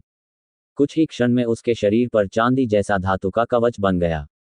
हवा में मौजूद धातु ऊर्जा कण बौने के चारों ओर घूमते रहे और चमकदार एवं चकाचौंध करने वाली रोशनी उत्सर्जित करते रहे। यह इस तरह की ताकत, ये एक अर्ध परिवर्तित मौलिक मैगस है। लेलिन के साथ आए बड़े आदमी और अग्रणी बूढ़ा आदमी अभी तक नहीं गए थे, और वे अब युद्ध के मैदान के बीच में खड़े लेलिन और बौने को हैरान निगाहों से देख रहे थे। कोई आश्चर्य नहीं कि वह जाने की इतनी जल्दी में था। उसने वास्तव में खुद को इतनी बड़ी मुसीबत में डाल लिया था। टीएसके एक अर्ध परिवर्तित मौलिक मैगस। अग्रणी वृद्ध की आंखों में एक प्रकार की खुशी झलक उठी। उनके अनुसार, चूंकि प्रतिद्वंद्वी एक अर्ध रूपांतरित तात्विक मैगस था और लेलिन उसके चंगुल में फंस गया था, इसलिए लेलिन की मृत्यु निश्चित थी। मैगस दुनिया में एक अर्ध परिवर्तित तात्विक मैगस एक मैगस था जिसका तात्विक सार रूपांतरण 50% से अधिक था। इस प्रकार की ताकत पूरे दक्षिणी तट पर बहुत अच्छी थी। यदि कुछ प्रमुख अकादमियों के अध्यक्ष या उनके जैसे किसी व्यक्ति ने हस्तक्षेप नहीं किया, तो आप मूलतः दक्षिणी तट पर निर्विरोध घूम सकते हैं। कोई ये कह सकता है कि यदि पूरे बार के सभी मैगी एक साथ आ जाएं, तो भी वे इस अकेले बौने को नहीं रोक पाएंगे। लेलिन के बारे में क्या? वह तो मात्र एक नौसिखिया जादूगर था, और शायद यह भी नहीं जानता था कि मूल तत्व रूपांतरण क्या होता है। अग्रणी बूढ़े ने तो ये भी नहीं सोचा था कि लेलिन बच पाएगा। सही, ये लोग भी हैं। अपनी कुछ शक्ति लापरवाही से नष्ट करने के बाद, बौना व्यक्ति बूढ़े और बड़े आदमी की ओर देखने के लिए मुड़ा। फिर उसने पूछा, क्या वह तुम्हारा परिचित है? मेरे नाथ। बूढ़ा आदमी अब झुक रहा था, उसका सिर लगभग जमीन को छू रहा था। मैं इस व्यक्ति के अतीत के बारे में नहीं जानता था, और मुझे ये भी नहीं पता था कि वह ऐसा व्यक्ति था जिसे महान लिलिटेल परिवार चाहता था। अन्यथा मैं जब तक बूढ़े ने दया की अपनी आधी विनती कही थी, लेलिन और बौना छाया में एक दूसरे की ओर दौड़ पड़े थे। खंडहर लगातार हिल रहे थे। उसने केवल लेलिन का ध्यान भंग करने के लिए तुम्हारा इस्तेमाल किया। एक तरफ खड़े बड़े आदमी ने हंसते हुए कहा। आप क्या जानते हैं? नेता बूढ़े बूढ़े ने कहा, जैसे ही वह अजीब तरह से खड़ा हुआ। इस समय लेलिन का शरीर बारीक काले शल्कों से ढका हुआ था। इससे एक शानदार चमक पैदा हुई और उसके शरीर की मांसपेशियां उभरने लगीं। वह चांदी के कवच से सजे उस आकृति से बार बार टकराता रहा। आसपास की इमारतें हल्की सी धक्का लगने पर तुरंत ढह सकती हैं। ऐसा लग रहा था जैसे दोनों व्यक्ति प्राचीन जानवरों में तब्दील हो गए हों और बेतहाशा अपने शरीर की हिंसक शक्ति का प्रदर्शन कर रहे हों। टकराना चांदी के कवच से सुसज्जित आकृति ने अपनी मुट्ठी हिलाई और तरल धातु का एक ढेर स्वतः ही उससे चिपक गया, जिससे सामान्य मुट्ठी कांटेदार मुट्ठी के आवरण में बदल गई। लेलिन के चेहरे पर कोई परिवर्तन नहीं आया। जैसे ही उसने अपने हाथ को कांटेदार मुट्ठी पर जोर से मारा, उसके हाथ से एक गहरी लाल चमक निकली। धमाका। एस्टरस्क वायुमंडल में लगातार विस्फोट हो रहा था, जिसके परिणामस्वरूप धूल के कणों का गुबार उठ रहा था। धूल के अंदर से दो आकृतियां उल्टी उड़ती हुई दिखाई दे रही थीं। Bang bang. एस्टरस्क दोनों तरफ के कई घर ढह गए, लेकिन वहां रहने वाले ज्यादातर लोग अनुयायी थे। आधिकारिक मैगी लड़ाई को देखने के बाद सभी ने खुद को लड़ाई से दूर कर लिया और कोई भी लड़ाई पर चर्चा करने के लिए आगे नहीं आया। निश्चित रूप से एक आधिकारिक मैगी लड़ाई में महत्वपूर्ण बात यह है कि पलक झपकते ही जबरदस्त जादू का उपयोग करने में सक्षम होना चाहिए। दुश्मन तुम्हें कोई जादू तैयार करने के लिए ज्यादा समय नहीं देगा। लेलिन ने अपना दाहिना हाथ हिलाया, जो सुन्न हो रहा था। धमाका। एस्टरस्क हवा में कई कलाबाजियां खाने के बाद चांदी के कवच वाला बौना बाहर आया। मैंने तुम्हें कम आंका था, बच्चे। बौने ने एक भयावह मुस्कान प्रकट की। हालांकि चाहे कुछ भी हो, तुम्हें आज यही मरना होगा। सच में, लेलिन ने अपने मुंह के कोने पर मुस्कान दिखाई, लेकिन मुझे लगता है कि मैं अभी भी लंबे समय तक जीवित रह सकता हूं। दुर्भाग्यवश, ये तो सिर्फ एक शरीर है। बौने ने अचानक एक अजीब कविता कही और उसके शरीर से खड़खड़ाने और चटचटाहट जैसी आवाजें आने लगीं। Hong Hong Hong. एस्टरस्क बौने का चेहरा टेढ़ा हो गया और उसके शरीर की मांसपेशियां सूजने लगीं। पलक झपकते ही वह 3 मीटर लंबे विशालकाय जीव में बदल गया। कच कच। एस्टरस्क। उस दैत्य के कपड़े फट गए और उसकी छाती के बाईं ओर एक बूढ़े आदमी का चेहरा था, जिसके बाल चांदी के रंग के थे और चेहरे पर धातु के आभूषण थे। आज तुम्हें यही मरना तय है। तुम्हारी आत्मा सदैव जलती रहेगी। बूढ़ा आदमी लेलिन को घूरता रहा जब उसने मंत्र पढ़ने के लिए अपना मुंह खोला। ऐसा लगता है कि यह किसी प्रकार के शरीर वशीकरण जादू के कारण हुआ है। जानकार लेलिन ने स्थिति का शीघ्रता से आकलन कर लिया। बूढ़े बूढ़े, तुम्हारे पास केवल एक अर्ध परिवर्तित मौलिक जादूगर की ताकत है, और तुम मुझे नीचे ले जाना चाहते हो। हालांकि लेलिन को ऐसा लग रहा था कि उसे इसकी कोई परवाह नहीं थी, लेकिन उसका दाहिना हाथ पहले ही उसकी बेल्ट की थैली में पहुंच चुका था। धमाका। एस्टरस्क। उसके हाथों की एक झटके से कुछ औषधियां उस दैत्य के शरीर पर फट गईं। विस्फोट के बाद बैंगनी ज्वाला के बादल ने विशालकाय शरीर को घेर लिया और उसे नष्ट करना जारी रखा। नकारात्मक ऊर्जा की लपटें। बच्चों का खेल। दैत्य ने अपना सिर हिलाया और अपना मुंह चौड़ा करके एक निर्वात बल जैसा कुछ बाहर निकाला, जिससे सारी लपटें उसके पेट में समा गईं। अब मेरी बारी है। विशाल ने एक संतोषजनक डकार ली और लेलिन को देखकर मुस्कुराया। एक पल में विशालकाय चांदी की चमक में बदल गया और लेलिन के ठीक सामने प्रकट हुआ। विशालकाय की विशाल शारीरिक संरचना और उभरी हुई मांसपेशियां लेलिन पर हल्का सा दबाव डाल रही थीं। फुटकार। एस्टरस्क। उस विशालकाय की त्वचा में धातुई चांदी जैसी चमक थी। उसने अपनी गदा जैसी भुजाएं लेलिन की ओर घुमाईं, और लेलिन अपनी छाती की रक्षा के लिए केवल अपनी दोनों भुजाएं ऊपर उठा सका। पेंग। एस्टरस्क। एक तोपखाने के गोले की तरह लेलिन का शरीर एक दीवार से बुरी तरह टकराया गया, जिससे एक बड़ी इमारत आधी ढह गई। धमाका। एस्टरस्क मलबा लुढ़क गया और लेलिन का आकार प्रकट हो गया। मेजबान की पसलियां टूटी, कई मांसपेशियों में चोटें आईं, तत्काल चिकित्सा की सिफारिश की गई। एआई चिप ने सचेत किया। इतनी बड़ी ताकत, ये कम से कम 15 या उससे अधिक होनी चाहिए। इसके धातु तत्व के कारण होने वाले प्रवर्धन के शीर्ष पर लेलिन की आंखें नीली चमक उठी। एआई चिप, साइट की जानकारी इनपुट करें, भविष्यवाणी प्रणाली को सक्रिय करें। साइट डेटा प्रेषित, प्रतिद्वंद्वी की जानकारी का अनुकरण। एआई चिप की आवाज गूंजी। इसके अलावा इसने लेलिन के देखने के लिए एक 3D छवि भी प्रक्षेपित की। प्रतिद्वंद्वी की चाल के अनुसार अगला आक्रमण दाहिनी ओर 38 डिग्री के कोण पर दिखाई देगा। संभावना 98.7%। शुआ। एस्टरस्क। तभी विशालकाय ने फिर से हमला किया। सबसे इष्टतम क्रिया, 63 डिग्री पर बाईं ओर झुकें, पीछे की ओर कूदें। लेलिन का शरीर मुड़ गया और वह बड़ी मुश्किल से विशालकाय के हमले से बच पाया, फिर जल्दी से पीछे कूद गया। पू। इस समय कई आधे मीटर लंबे धातु के कीले उस जगह पर जमीन में चुभ रहे थे जहां लेलिन पहले खड़ा था। अगर लेलिन अभी भी वहीं खड़ा होता तो उसकी मौत हो जाती। बाहरी लोगों के लिए लेलिन अत्यंत फुर्तीला था। वह अकल्पनीय ढंग से चकमा देने वाली हरकतें करता था और हमलों से बचता था। वह वास्तव में एक मैगस को रोक सकता है जिसने अपने मौलिक सार का आधा हिस्सा परिवर्तित कर लिया है और उसके पास एक मजबूत शरीर भी है। बूढ़ा आदमी ठंडे पसीने से भीग गया था। मैंने अब भी सोचा। तुमने सोचा था कि वह एक उभरता हुआ जादूगर है जिसे आसानी से धमकाया जा सकता है ना? उस विशालकाय आदमी ने कहा। खुद को भाग्यशाली समझो, बूढ़े आदमी। इस बिंदु तक जीवित रहना कोई आसान काम नहीं रहा है। युद्ध के मैदान के दूसरी ओर लेलिन के सफल बचाव युद्धाभ्यास के कारण विशालकाय व्यक्ति स्पष्ट रूप से उत्तेजित था। उसकी छाती के बाईं ओर ऊपर बना मानव चेहरा चिल्लाया, अरे! हे भगवान, ये कीड़ा है! जिसके बाद विशालकाय ने एक युद्धाभ्यास किया।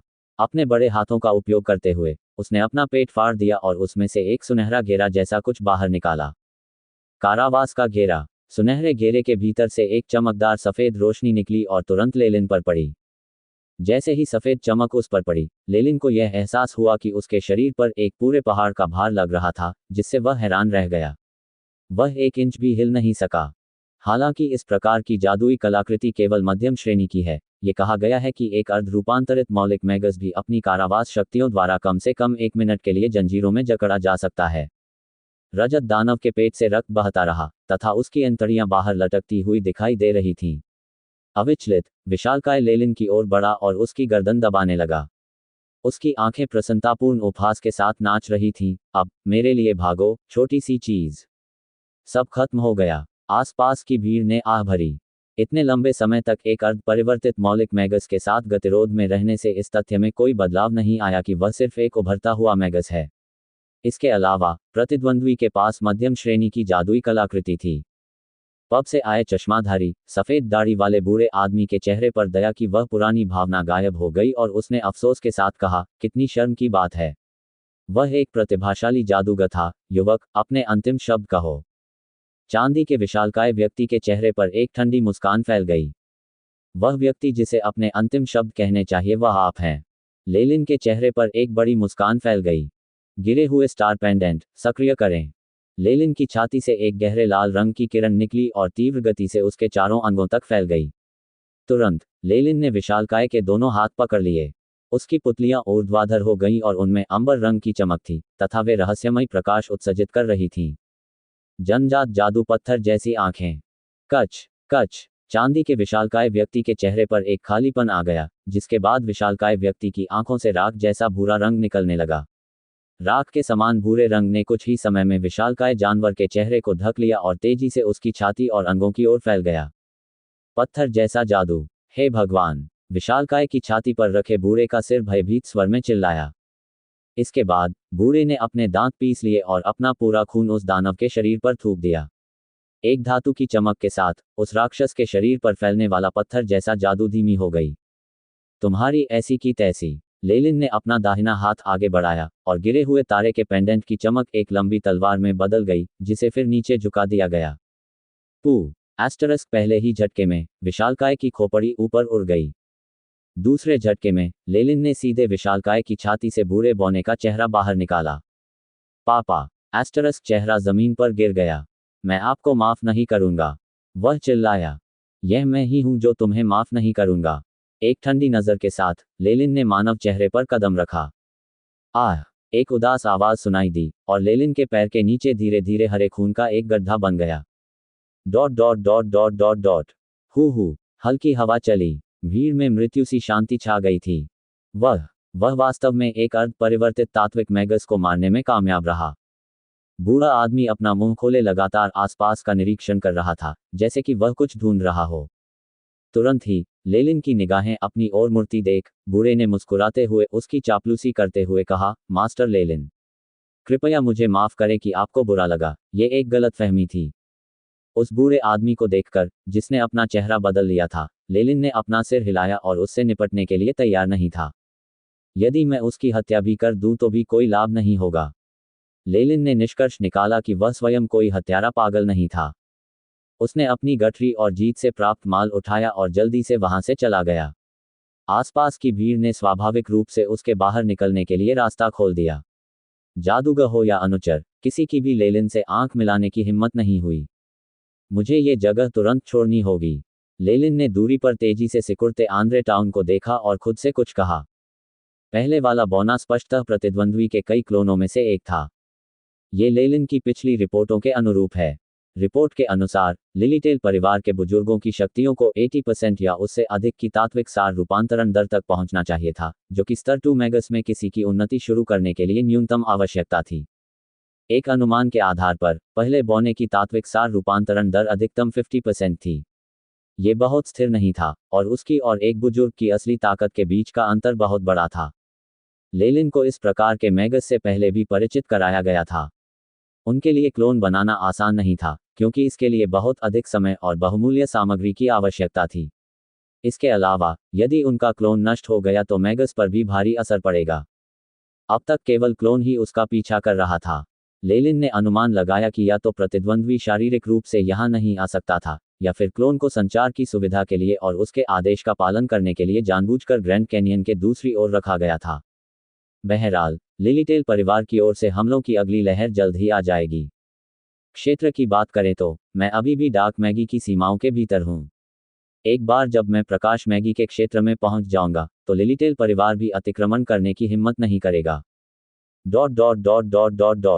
लेलिन ने आखिरी बार देखने के लिए अपना सिर घुमाया और अंधेरे में गायब हो गया। अनजाने में ही कई महीने बीत गए। इन महीनों के दौरान लेलिन ने बहुत कम आराम करते हुए अपनी यात्रा तेजी से पूरी की। उन्होंने बड़े बड़े राज्यों को पार किया और अंततः प्रकाश मागी के क्षेत्र की सीमा में प्रवेश किया। दक्षिणी तट पर दो प्रकार के मैगी थे। एक प्रकार के मैगस हिंसा के समर्थक थे, प्राकृतिक चयन में विश्वास करते थे, तथा स्थायी अंधकार में मैगी को आदर्श मानते थे, जबकि दूसरे प्रकार के मैगी शांति के पक्षधर थे, तथा प्रकाशमय मैगी के वैज्ञानिक अनुसंधान का आदर करते थे। इन दोनों गुटों के भीतर कई अलग अलग समूह और अकादमियां थीं। यद्यपि इन समूहों और अकादमियों के बीच सामंजस्य का अभाव था तथा टकराव की अधिकता थी, फिर भी जब भी दुश्मन का सामना होता था, वे हमेशा एकजुट होकर खड़े होते थे। प्रकाश मागी के शासन की सीमा दक्षिणी तट के मध्य में थी, जबकि अंधकार मागी ने अधिक उजाड़ बाहरी क्षेत्रों पर कब्जा कर रखा था। लेलिन के अवलोकन से पता चला कि इस प्रकार का क्षेत्र वितरण दो संकेंद्रित वृत्तों जैसा दिखता था। प्रकाश वाले मैगी ने मध्य में सबसे उपजाऊ भूमि पर कब्जा कर लिया, जबकि अंधेरे वाले मैगी ने उसके आसपास की हर जगह पर कब्जा कर लिया। यात्रा की एक लंबी अवधि के बाद लेलिन को यह स्वीकार करने में कठिनाई हुई कि उजले मैगी का क्षेत्र उजले मैगी के क्षेत्र की तुलना में सामान्यतः अधिक समृद्ध था।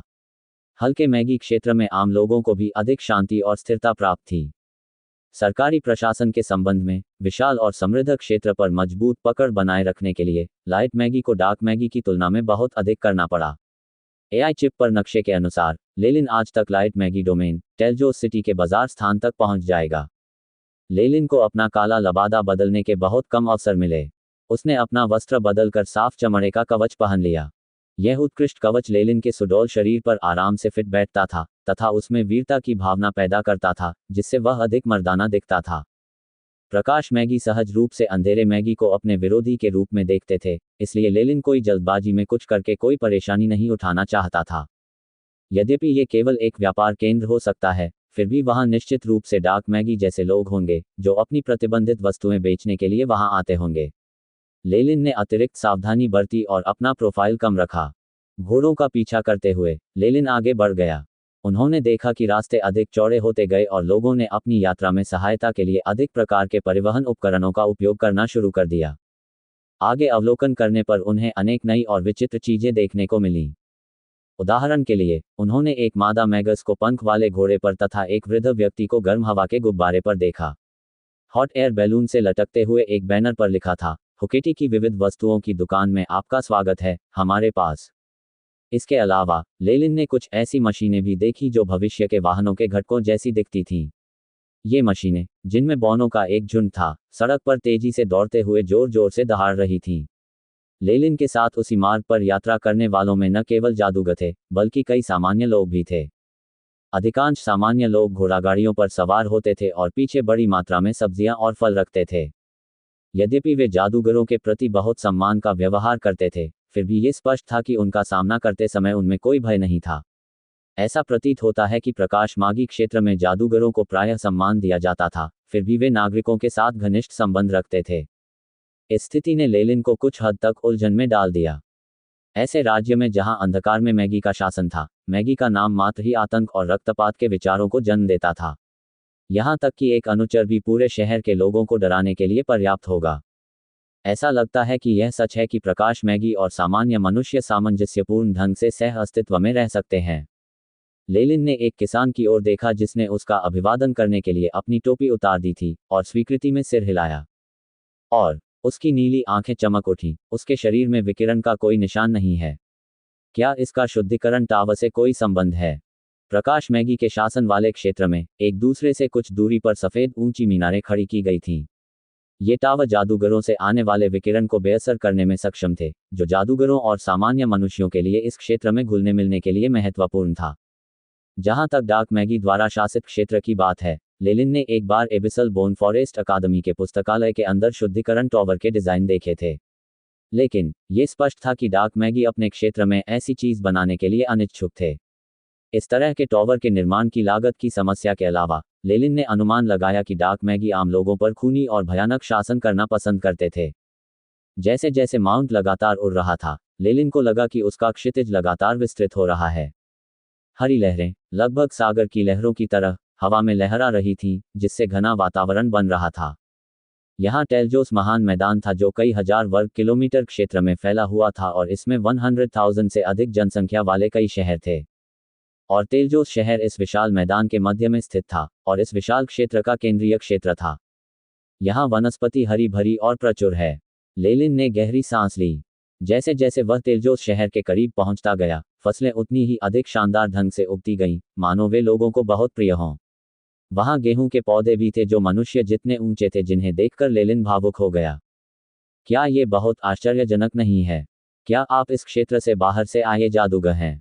एक लाल टट्टू अचानक लेलिन की काठी लगी हुई सवारी के पास आकर रुका, और उस लाल टट्टू पर बैठी मादा मैगस ने लेलिन से बात की। इस महिला मैगस ने सफेद, चीनी शैली का गाउन पहना था तथा गले में मोतियों और कीमती पत्थरों से जड़ी एक माला पहनी थी। वह दिखने में तो साधारण थी, लेकिन चेहरे पर सौम्य मुस्कान थी। पब फ्यूचर द्वारा विज्ञापन। लेलिन ने शांति की इस भावना का अनुभव कई बार किया था।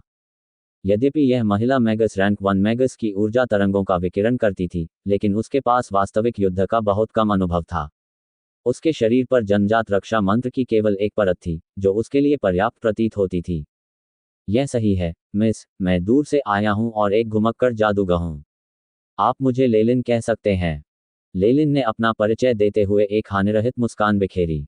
मेरा नाम जेना है, मैं तेलजोस की स्थानीय मैगस हूं। इतनी सारी फसलें देखकर आपको आश्चर्य हो रहा है ना? महिला मैगस मुस्कुराई और लेलिन के साथ बातचीत करने लगी। वास्तव में, आपने शायद ही कभी गेहूं को इतना लंबा उगते देखा हो और इसकी मात्रा को भी न भूलें। लेलिन के चेहरे पर उलझन भरी अभिव्यक्ति थी। ये एक जादूगर का आशीर्वाद है। कुछ ही समय में आप स्वयं इसका अनुभव कर सकेंगे। महिला मैगस के चेहरे पर रहस्य के साथ साथ उम्मीद की भी झलक रही थी। मैं इसकी राह देख रहा हूं। लेलिन ने क्षण भर के लिए मुस्कुराया।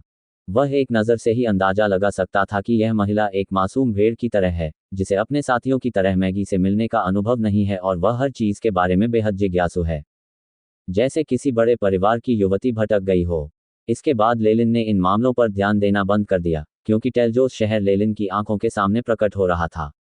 लेलिन की दृष्टि में सबसे पहले एक काला बिंदु दिखाई दिया।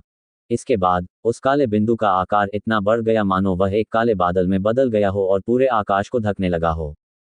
लेलिन का जबड़ा खुला रह गया। उसने एक लंबा और सीधा पहाड़ देखा, जो बादलों के बीच से निकलता हुआ मैदानों पर चुपचाप खड़ा था। लेलिन ने अपने पिछले जीवन में बहुत सारे बड़े पहाड़ देखे थे, लेकिन उसे यकीन था कि उसने कभी इतना बड़ा पहाड़ नहीं देखा था जो आसमान को ढक सके। इसके अलावा उस बड़े पहाड़ पर असंख्य घनी इमारतें थीं और उस पहाड़ की कई परतों पर काले बिंदु घूम रहे थे। पहाड़ की तलहटी में एक बड़ी ऊंची शहर की दीवार गोलाकार ढंग से खड़ी की गई थी। दृश्यात्मक अनुमान से पता चला कि इसकी ऊंचाई 2 दर्जन मीटर थी तथा ये पूरी तरह से ग्रे ग्रेनाइट से बना था। यह अत्यंत प्रभावशाली लग रहा था। पहाड़ की विशाल चोटी पर भरपूर बर्फ की परतें जमी हुई थीं। शिखर से लगातार धुआं निकल रहा था, मानो वह किसी भी क्षण फट पड़ेगा। पब फ्यूचर द्वारा विज्ञापन। एक सक्रिय ज्वालामुखी। तेलजोस शहर एक सक्रिय ज्वालामुखी पर बनाया गया है। लेलिन ने हौंकते हुए कहा। सही, इधर उधर देखते रहो। जादूगर जेना ने हंसते हुए ज्वालामुखी के मुख की ओर इशारा किया। धमाका। अनगिनत काले धुएं उठ रहे थे। पूरा ज्वालामुखी जीवंत हो रहा था, बिल्कुल वैसे ही जैसे कोई पौराणिक दैत्य आकाश की ओर उदास होकर हंस रहा हो। धुएं का एक विशाल स्तंभ आकाश में फैल गया, जिससे आकाश का एक हिस्सा काला हो गया। अजीब बात है, कोई झटका क्यों नहीं लगा? लेलिन को अचानक एहसास हुआ, ये तेलजोस शहर के मैगी का काम होगा। ठीक है, देखना जारी रखो। जेना ने काले बादलों की ओर इशारा करते हुए कहा, मैगस का आशीर्वाद जल्द ही उतरेगा। गड़गड़ाहट। हल्की बारिश हो रही थी, काली बारिश की छोटी छोटी बूंदें हवा के साथ गिर रही थीं। पीछे से बारिश जमीन पर गिरने लगी, जिससे पूरी जमीन राख जैसी धूसर हो गई। जल्द ही कुछ किसान खेतों से बाहर भागे। लेलिन, जेना और अन्य मैगी के सामने घुटने टेक दिए और सम्मानपूर्वक कहा, हम अपनी फसल के लिए अपने स्वामी मैगी को धन्यवाद देते हैं। ये ज्वालामुखीय राख है। लेलिन के शरीर से धूसर प्रकाश निकलने लगा, जिसने विशालकाय घोड़े को घेर लिया और बाहर काली वर्षा रोक दी। उसने अपना दाहिना हाथ बढ़ाकर भूरे रंग की वर्षा की एक बूंद को इकट्ठा किया और उसकी जांच करने लगा। ऐसा लगता है कि इसमें कुछ कृत्रिम चीजें मिला दी गई हैं। यह नाइट्रोजन आधारित उर्वरक जैसा दिखता है। ज्वालामुखीय राख प्राकृतिक रूप से पोषक तत्वों से भरपूर थी, जो पौधों की वृद्धि के लिए अनुकूल थी। जादूगरों द्वारा जोड़ी गई कुछ अन्य चीजों के साथ, यह कोई आश्चर्य की बात नहीं थी कि यहाँ की फसलों का आकार और उत्पादन आश्चर्यजनक था।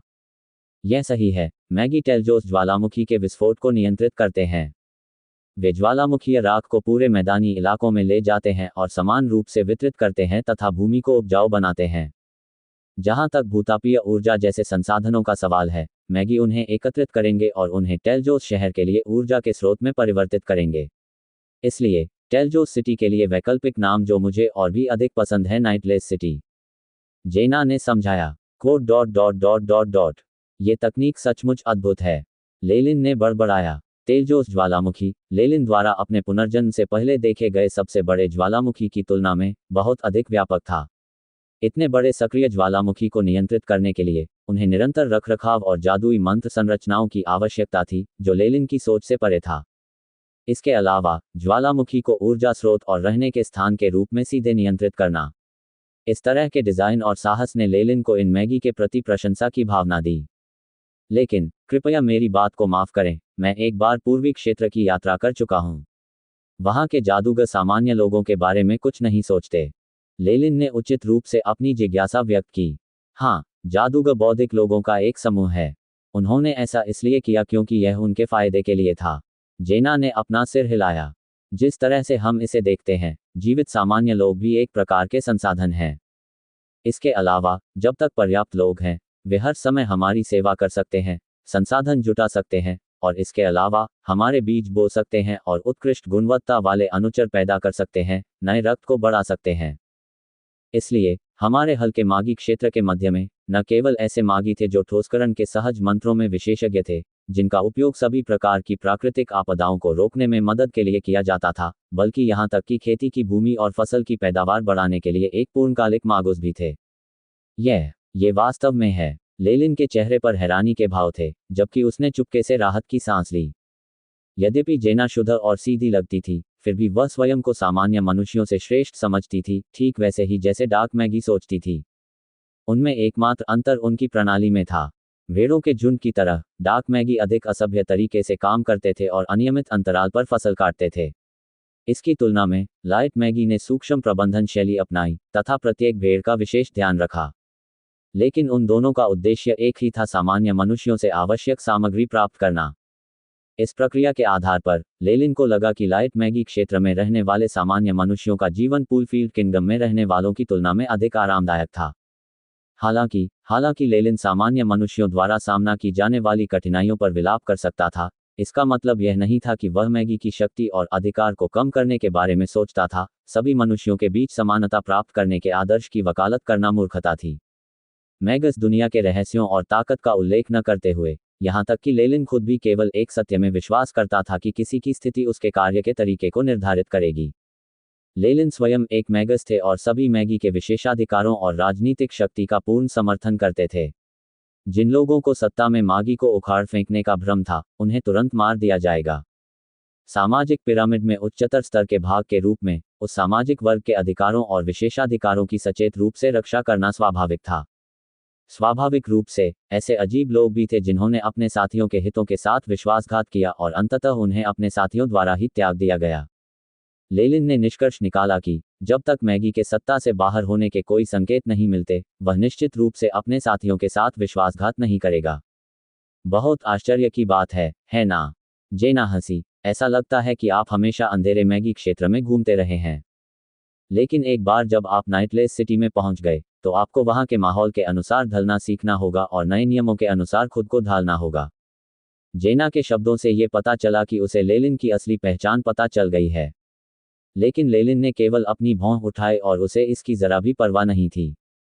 टेलजोस शहर, या रात्रिविहीन शहर के रूप में विख्यात, एक ओर जहां प्रकाशवान मैगी के कठिन परिश्रम का परिणाम था, वहीं दूसरी ओर अंधकारवान मैगी द्वारा समर्थित था। यदि डार्क मैगी को पूरी तरह से हटा दिया जाए, तो नाइटलेस सिटी के कुल व्यापार में तुरंत आधे से भी अधिक की कमी आ जाएगी। कोई भी व्यापार केंद्र किसी डार्क मैगी सदस्य को अपने साथ शामिल होने से मना नहीं करेगा। लेलिन ने जो कुछ जाना, उसके अनुसार पूरे महाद्वीप से डार्क मैगी हर दिन नाइटलेस सिटी में प्रवेश करने के लिए अपना भेष बदल लेते थे। उनका उद्देश्य अन्य गतिविधियों के अलावा वस्तुओं का व्यापार करना था। शहर के पहरेदारों ने उनकी हरकतों पर आंखें मूंद लीं। ये कहा जा सकता है कि नाइटलेस सिटी की समृद्धि काफी हद तक डार्क मैगी पर निर्भर थी। शहर के भीतर, जब तक अंधेरे मैगी जानबूझकर अपनी पहचान उजागर नहीं करते, तब तक प्रकाश मैगी उनके बारे में परवाह नहीं करते। इसलिए लेलिन ने बस मुस्कुराते हुए जेना से कहा, मैं शांतिपूर्ण जीवन जीने के लिए टेलजोस मैदानों में आया था। मैं यहाँ के नियमों का पालन करने को तैयार हूँ। नाइटलेस सिटी एक उपजाऊ और खूबसूरत शहर है। मुझे यकीन है कि तुम्हें यहाँ अच्छा लगेगा, जेना ने हंसते हुए कहा। लेलिन ने जेना के साथ छोटी छोटी बातें की और शहर के बारे में काफ़ी विशेष जानकारी इकट्ठा करने में कामयाब रहा। लेलिन ने दोपहर में ज्वालामुखी शहर की एक झलक देखी थी, लेकिन वह आकाश के धुंधला होने के बाद ही गेट तक पहुंच पाया। उस समय शहर के द्वारों के सामने लोगों की कतारें लगी हुई थीं। असंख्य सिर चींटियों जैसे लग रहे थे, क्योंकि वे अलग अलग समूहों में बंट गए थे और विभिन्न प्रवेश द्वारों से प्रवेश कर रहे थे। लेलिन ने देखा कि कई छोटे दरवाजों के अलावा कई बड़े रास्ते भी थे। शहर के द्वार 10 मीटर से अधिक ऊंचे थे तथा मार्ग बंद थे। ये दरवाजे विशालकाय और बड़े जीवों के लिए हैं, इसलिए वे आमतौर पर खुले नहीं रहते। जेना ने एक तरफ खड़े होकर समझाया, जहां तक हमारी बात है, हम आधिकारिक मैगी हैं, इसलिए हम प्रतिष्ठित पास से प्रवेश करने में सक्षम हैं। जेना ने लेलिन को एक छोटे से दरवाजे की ओर ले जाते हुए समझाया जो शांत था। जहां तक दोनों तरफ के दरवाजों की बात है, तो वहां स्तर 3 के अनुचरों की शक्ति वाले 1 दर्जन रक्षक भी थे, जिनके शरीर से उनकी जादुई कलाकृतियों की ऊर्जा तरंगें निकल रही थीं। आदरणीय लॉर्ड्स, क्या मैं पूछ सकता हूं कि क्या यह अस्थायी या स्थायी आवास है? लेलिन और जेना को देखकर इन दर्जन भर अनुचरों ने तुरंत झुककर उनका अभिवादन किया।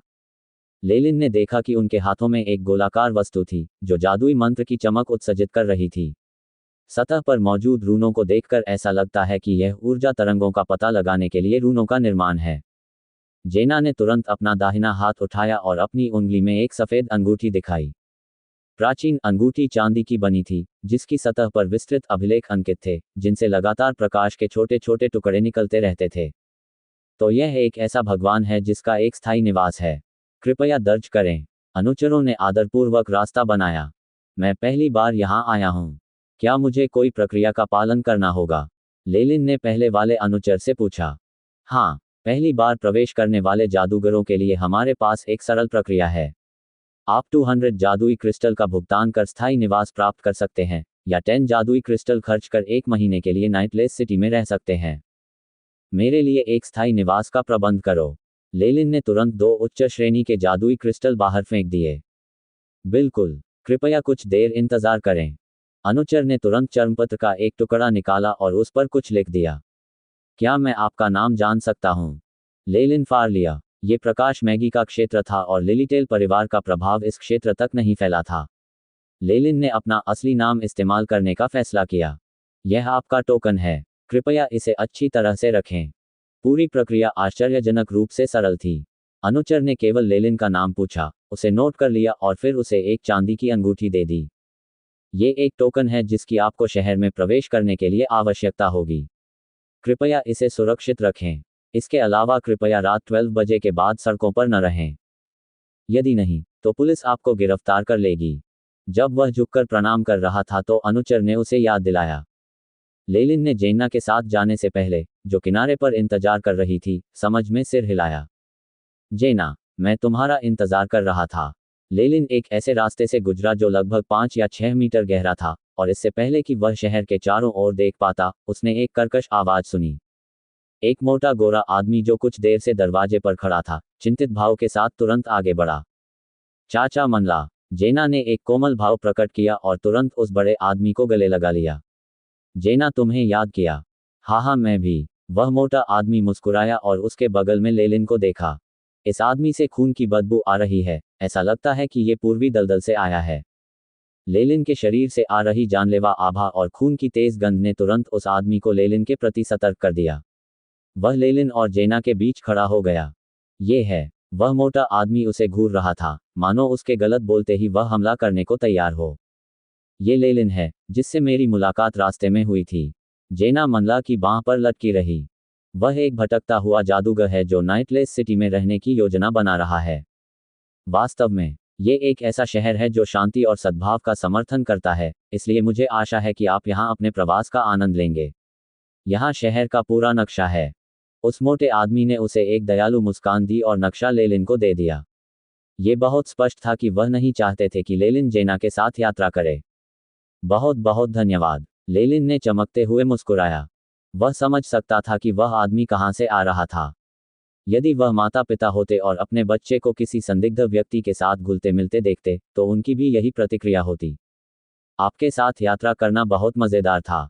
मैं आपसे फिर मिलूंगा, महोदया। लेलिन ने मुस्कुराते हुए जेना की ओर मुड़कर एक सज्जन व्यक्ति की तरह झुककर प्रणाम किया, और जेना ने लज्जित भाव से उत्तर दिया। नक्शा प्राप्त करने के बाद लेलिन ने उस पर एक त्वरित नजर डाली और दक्षिणी तट के व्यापार केंद्र में प्रवेश किया, जिसे टेल्जोस ज्वालामुखी शहर के रूप में भी जाना जाता है, जहां रात दिन की तरह उज्ज्वल थी। उस तगड़े आदमी ने तब तक इंतजार किया जब तक लेलिन पूरी तरह से चला नहीं गया, फिर उसने महिला मैगस की ओर रुख किया। उसके चेहरे पर एक सख्त भाव था। जेना, जहां तक मुझे पता है, तुम आमतौर पर अजनबियों के साथ इतने करीब नहीं आती हो। बड़े आदमी के चेहरे पर हैरानी का भाव था। मुझे नहीं पता क्यों, लेकिन मुझे कुछ पूर्वाभास है जो मुझे उसके करीब जाने के लिए प्रेरित करता है। जेना की आंखों में बादल छा गए। या शायद भाग्य ने यही तय किया था। ये तो संभव लगता है। आदमी ने अपना सिर खुजलाया। आप जिस उच्च स्तरीय ध्यान तकनीक का अभ्यास कर रहे हैं, वह भले ही बहुत शक्तिशाली न हो, लेकिन कभी कभी ये भविष्य का सटीक पता लगाने में सक्षम होती है। चूंकि वह मैगस आपको इतना अजीब एहसास दे रहा है, तो क्या आपको यह चाहिए कि मैं किसी को भेजकर जांच करवाऊं? इसे छोड़ो। मुझे लगता है कि अगर हम ऐसा करेंगे तो निश्चित रूप से उनकी नाराजगी सामने आएगी। जेना की आंखें अचानक पूरी तरह सफेद हो गईं, और उनमें किसी अन्य रंग का कोई निशान नहीं दिखाई दिया। 2 बार आपने वास्तव में उसके बारे में 2 भविष्यवाणियां की थीं। वह मोटा आदमी हैरान दिख रहा था। उस मैगस का भाग्य निश्चित रूप से आपके साथ जुड़ा हुआ है। मैं नहीं, बल्कि पूरा दक्षिणी तट। महिला मैगस की आंखों का रंग वापस आ गया, उसके चेहरे पर ठंडा पसीना बह रहा था। ऐसा लग रहा था जैसे उसकी सारी ऊर्जा उससे छीन ली गई हो। जल्दी करो, मुझे दादी के घर वापस भेज दो। जेना ने थूक दिया और तुरंत बेहोश हो गई। जेना, जेना। उस मोटे आदमी के चेहरे पर गंभीर भाव थे, जब उसने उसे अपनी बाहों में लिया और तेजी से वहां से चला गया। हालांकि लेलिन इस स्थिति से पूरी तरह अनजान था। वह इस समय रात्रिहीन शहर की सड़कों पर टहल रहा था। जैसे ही वह अंदर दाखिल हुआ, लेलिन का पहला प्रभाव था लोगों का समुद्र। अनेक सिर एक दूसरे के पास इकट्ठे हुए थे, जिससे कालेपन का एक समुद्र बन गया था। वहां विभिन्न दुकानें भी थीं, साथ ही स्टैंड भी थे जो अव्यवस्थित ढंग से सजाए गए थे। लगातार मोल भाव और चिल्लाने की आवाजें कानों पर हमला कर रही थीं। कई जादूगर और अनुचर जो अलग अलग रंग के कपड़े पहने हुए थे, विक्रेताओं के साथ आक्रामक तरीके से बहस कर रहे थे। इससे लेलिन को अपनी पिछली दुनिया के बाजारों की याद आ गई। हालांकि जनता के भीतर उन्होंने जो विभिन्न जातियां देखीं, वे उन्हें वर्तमान में वापस ले आईं। वहां शल्कदार समुद्री जाति थी, शरीर पर फर और निशान वाले अवमानव, 5 मीटर से अधिक लंबे विशालकाय जीवों के छोटे संस्करण, साथ ही छोटे हरे लोग थे जिनकी पीठ पर पारदर्शी पंखों के जोड़े थे, जो हवा में शान से नृत्य कर रहे थे। मैगस दुनिया के कई जीव एक दूसरे के साथ संवाद कर रहे थे, उनकी वाणी उनकी अपनी भाषा के कुछ हिस्सों में परिवर्तित हो रही थी। मनुष्यों के बीच लेलिन ने कई सामान्य मनुष्यों को भी देखा, जिनसे बिल्कुल भी ऊर्जा तरंगें नहीं निकल रही थीं, और फिर भी वे सड़क पर खुले में आत्मविश्वास के साथ वस्तुओं का व्यापार कर रहे थे। महाराज, क्या आप नाइटलेस सिटी में पहली बार आए हैं? लेलिन की उत्सुक अभिव्यक्ति ने स्वाभाविक रूप से कई लोगों का ध्यान आकर्षित किया। एक आदमी जो इतना दुबला पतला था कि वह एक छड़ी की तरह था, लेलिन के पास आया और उसने झुककर प्रणाम किया। उसके चेहरे पर चापलूसी भरा भाव था। क्या आपको टूर गाइड की ज़रूरत है? मेरी फीस निश्चित रूप से सबसे कम है। इसके अलावा मेरा घर नाइटलेस सिटी के भीतर है, इसलिए मैं इस जगह के हर कोने से परिचित हूँ। क्या आप इस शहर के कान हैं? लेलिन ने स्पष्टीकरण के लिए पूछा। बिल्कुल, यदि आप कुछ जानना चाहते हैं तो मैं भी कुछ पूछताछ कर सकता हूँ। आपका क्या नाम है? लेलिन ने पूछा। शॉन। मेरे प्रभु, आप मुझे सीन कह सकते हैं। दुबला पतला आदमी बहुत खुश था, क्योंकि इस स्थिति में सौदा पक्का हो जाना संभव था। अच्छा, मैं यहाँ लंबे समय तक रहना चाहता हूँ। मुझे ऐसी जगह ले चलो जहाँ मैं कुछ मकान किराए पर ले सकूँ। इसमें सभी सुविधाएं होनी चाहिए। यदि आप यहाँ लंबे समय तक रहना चाहते हैं, तो नाइटलेस सिटी के केंद्र में एक अपार्टमेंट किराए पर लेना सबसे फायदेमंद होगा। सीन ने बिना सोचे जल्दी से कहा, मानो इस बात से डरते हुए कि लेलिन समझ नहीं पाया है। शॉन जल्दी से बोला, शहर का दिल कई बड़े गुटों द्वारा नियंत्रित किया जाता है जो नाइटलेस सिटी का समर्थन करते हैं। बिक्री के लिए विभिन्न प्रकार के अपार्टमेंट उपलब्ध हैं, और वे आमतौर पर काफ़ी सुरक्षित और सुविधाजनक होते हैं।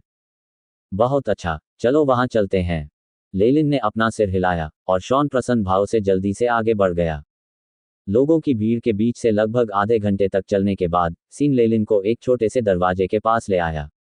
नाइटलेस सिटी में 5 क्षेत्र हैं, और सबसे बाहरी क्षेत्र आम लोगों और अनुयायियों के रहने के लिए है।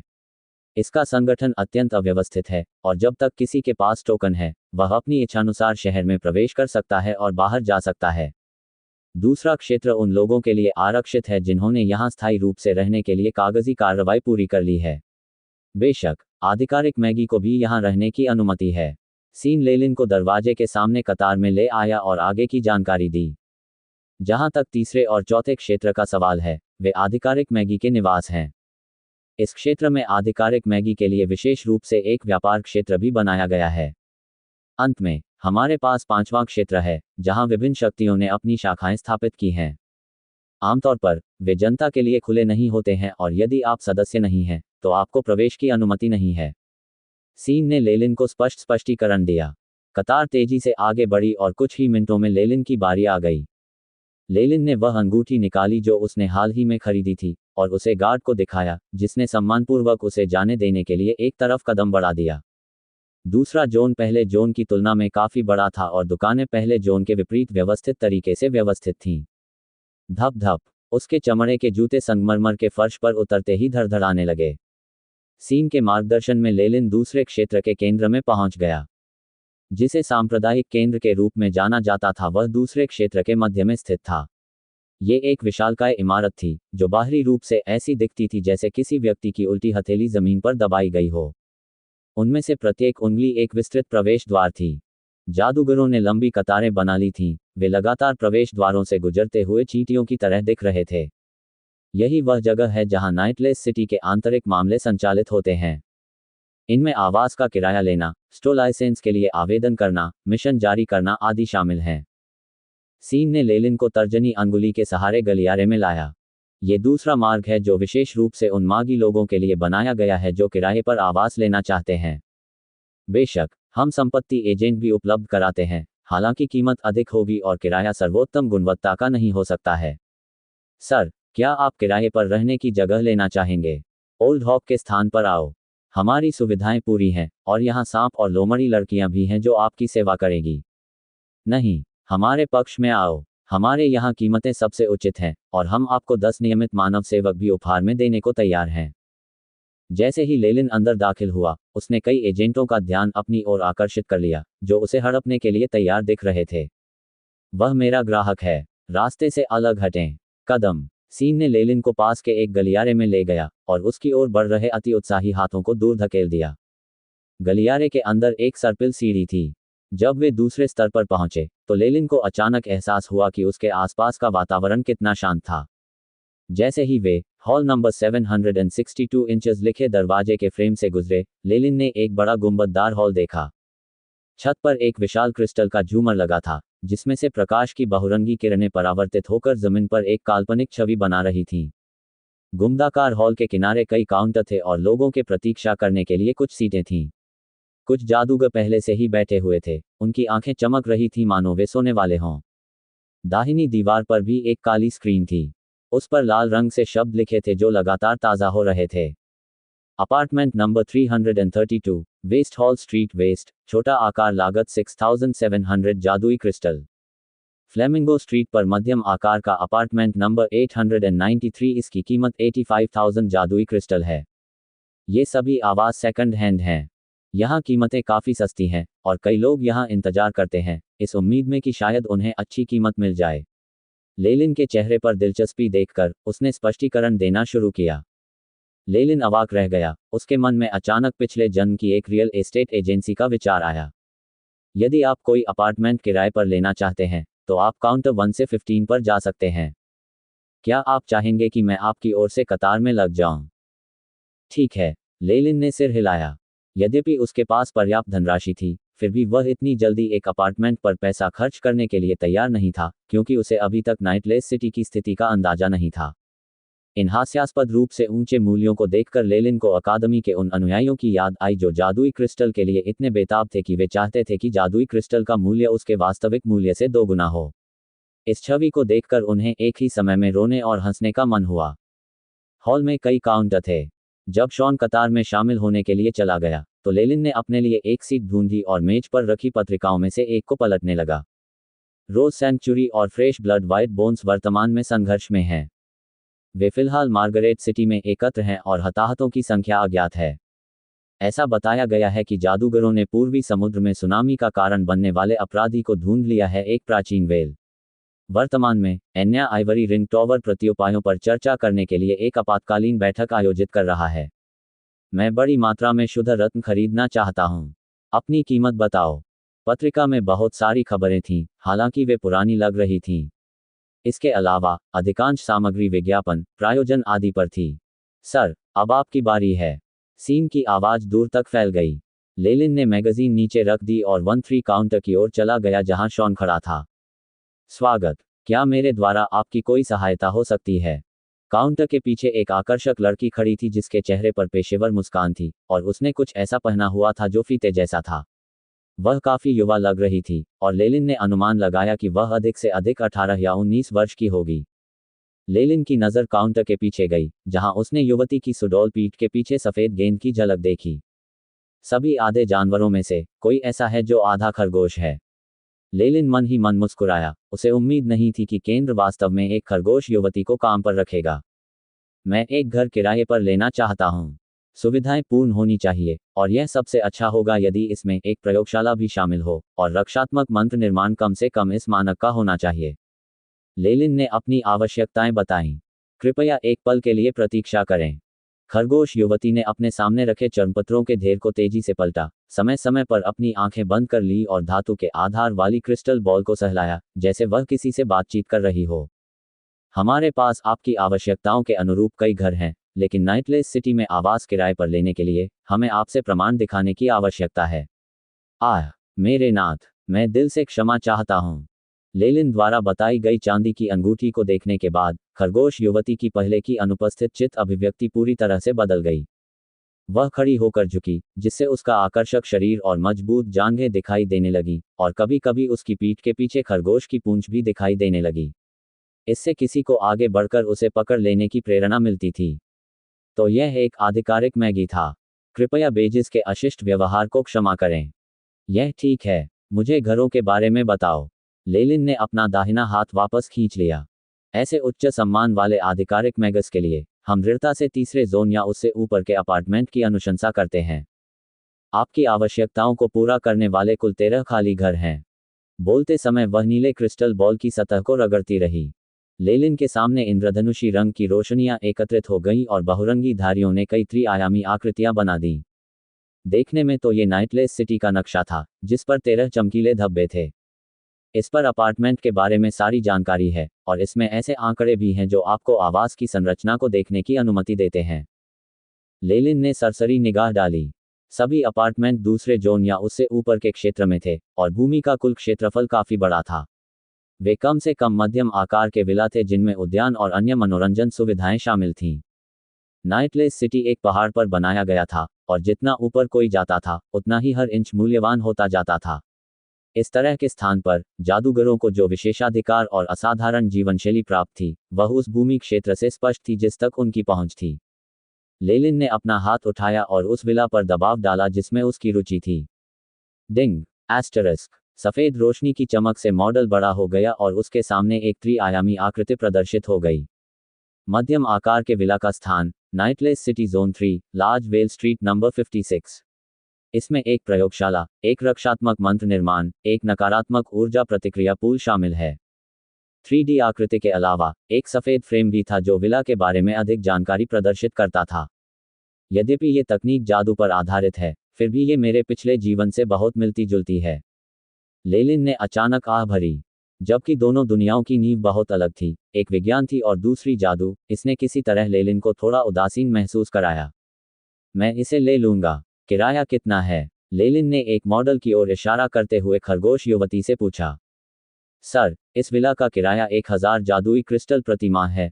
उसने लेलिन की ओर देखा, जैसे वह कुछ कहना चाहती हो, और अंततः उसने अपना मन बना लिया। यदि आप नाइटलेस सिटी का समर्थन करने वाली शक्तियों में से किसी एक में शामिल हो जाते हैं, तो आपको एक विला उपहार में दिया जाएगा। और ठीक है, आप किस परिवार से आते हैं?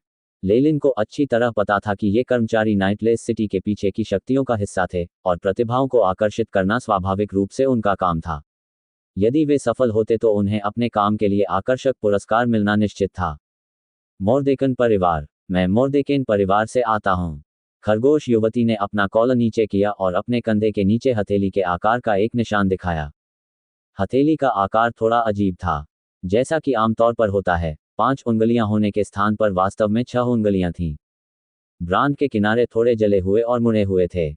ऐसा प्रतीत होता है कि अतीत में उसकी त्वचा पर सीधे तौर पर ब्रांडिंग आयरन का इस्तेमाल किया गया था। उसके और खरगोश युवती की नाजुक त्वचा के बीच के अंतर ने एक असामान्य सौंदर्य बोध को जन्म दिया। मैं समझता हूँ, अगर भविष्य में मुझे किसी चीज की जरूरत होगी, तो मैं सबसे पहले मोर्देकेन परिवार पर विचार करूंगा।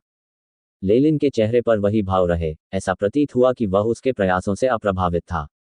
दूसरी ओर, सीन इस प्रस्ताव से बहुत खुश था। ये जादुई क्रिस्टल हैं। मैं इसे 1 साल के लिए किराए पर ले लूंगा। लेलिन ने जादुई क्रिस्टल का एक छोटा सा थैला काउंटर के पीछे की ओर फेंक दिया। अस्वीकार किए जाने के बाद खरगोश युवती का चेहरा थोड़ा उदास हो गया, लेकिन उसने तुरंत मुस्कुराने का प्रयास किया। हालांकि वह किसी आधिकारिक मैगस को परिवार में शामिल होने के लिए राजी नहीं कर पाई, फिर भी उसे इस लेनदेन से कुछ पुरस्कार प्राप्त होंगे। खरगोश युवती ने लेलिन की उंगली में पहनी अंगूठी मांगी और उसे अपने पीछे एक उपकरण में रख दिया, जिसके भीतर एक विदेशी प्रतीक अंकित था। फिर उसने सम्मानपूर्वक उसे लेलिन को लौटा दिया। विला के रक्षात्मक मंत्र निर्माण का पैटर्न पहले से ही आपकी अंगूठी पर चिह्नित किया गया है। आप अंगूठी का उपयोग करके विला में प्रवेश कर सकते हैं और मंत्र निर्माण में भी परिवर्तन कर सकते हैं। इसके बाद खरगोश युवती ने लेलिन को चाबियों का एक गुच्छा और एक दस्तावेज दिया। यहाँ विला के कमरों की चाबियां हैं, साथ ही कुछ महत्वपूर्ण जानकारी भी है। मुझे आशा है कि आपका वहाँ प्रवास सुखद रहेगा। लेलिन ने सामान वापस लिया और शॉन के साथ हॉल से बाहर चला गया। उसने वास्तव में एक ही बार में 10,000 से ज्यादा जादुई क्रिस्टल खर्च कर दिए। सीन के चेहरे पर अभी भी अविश्वास का भाव था।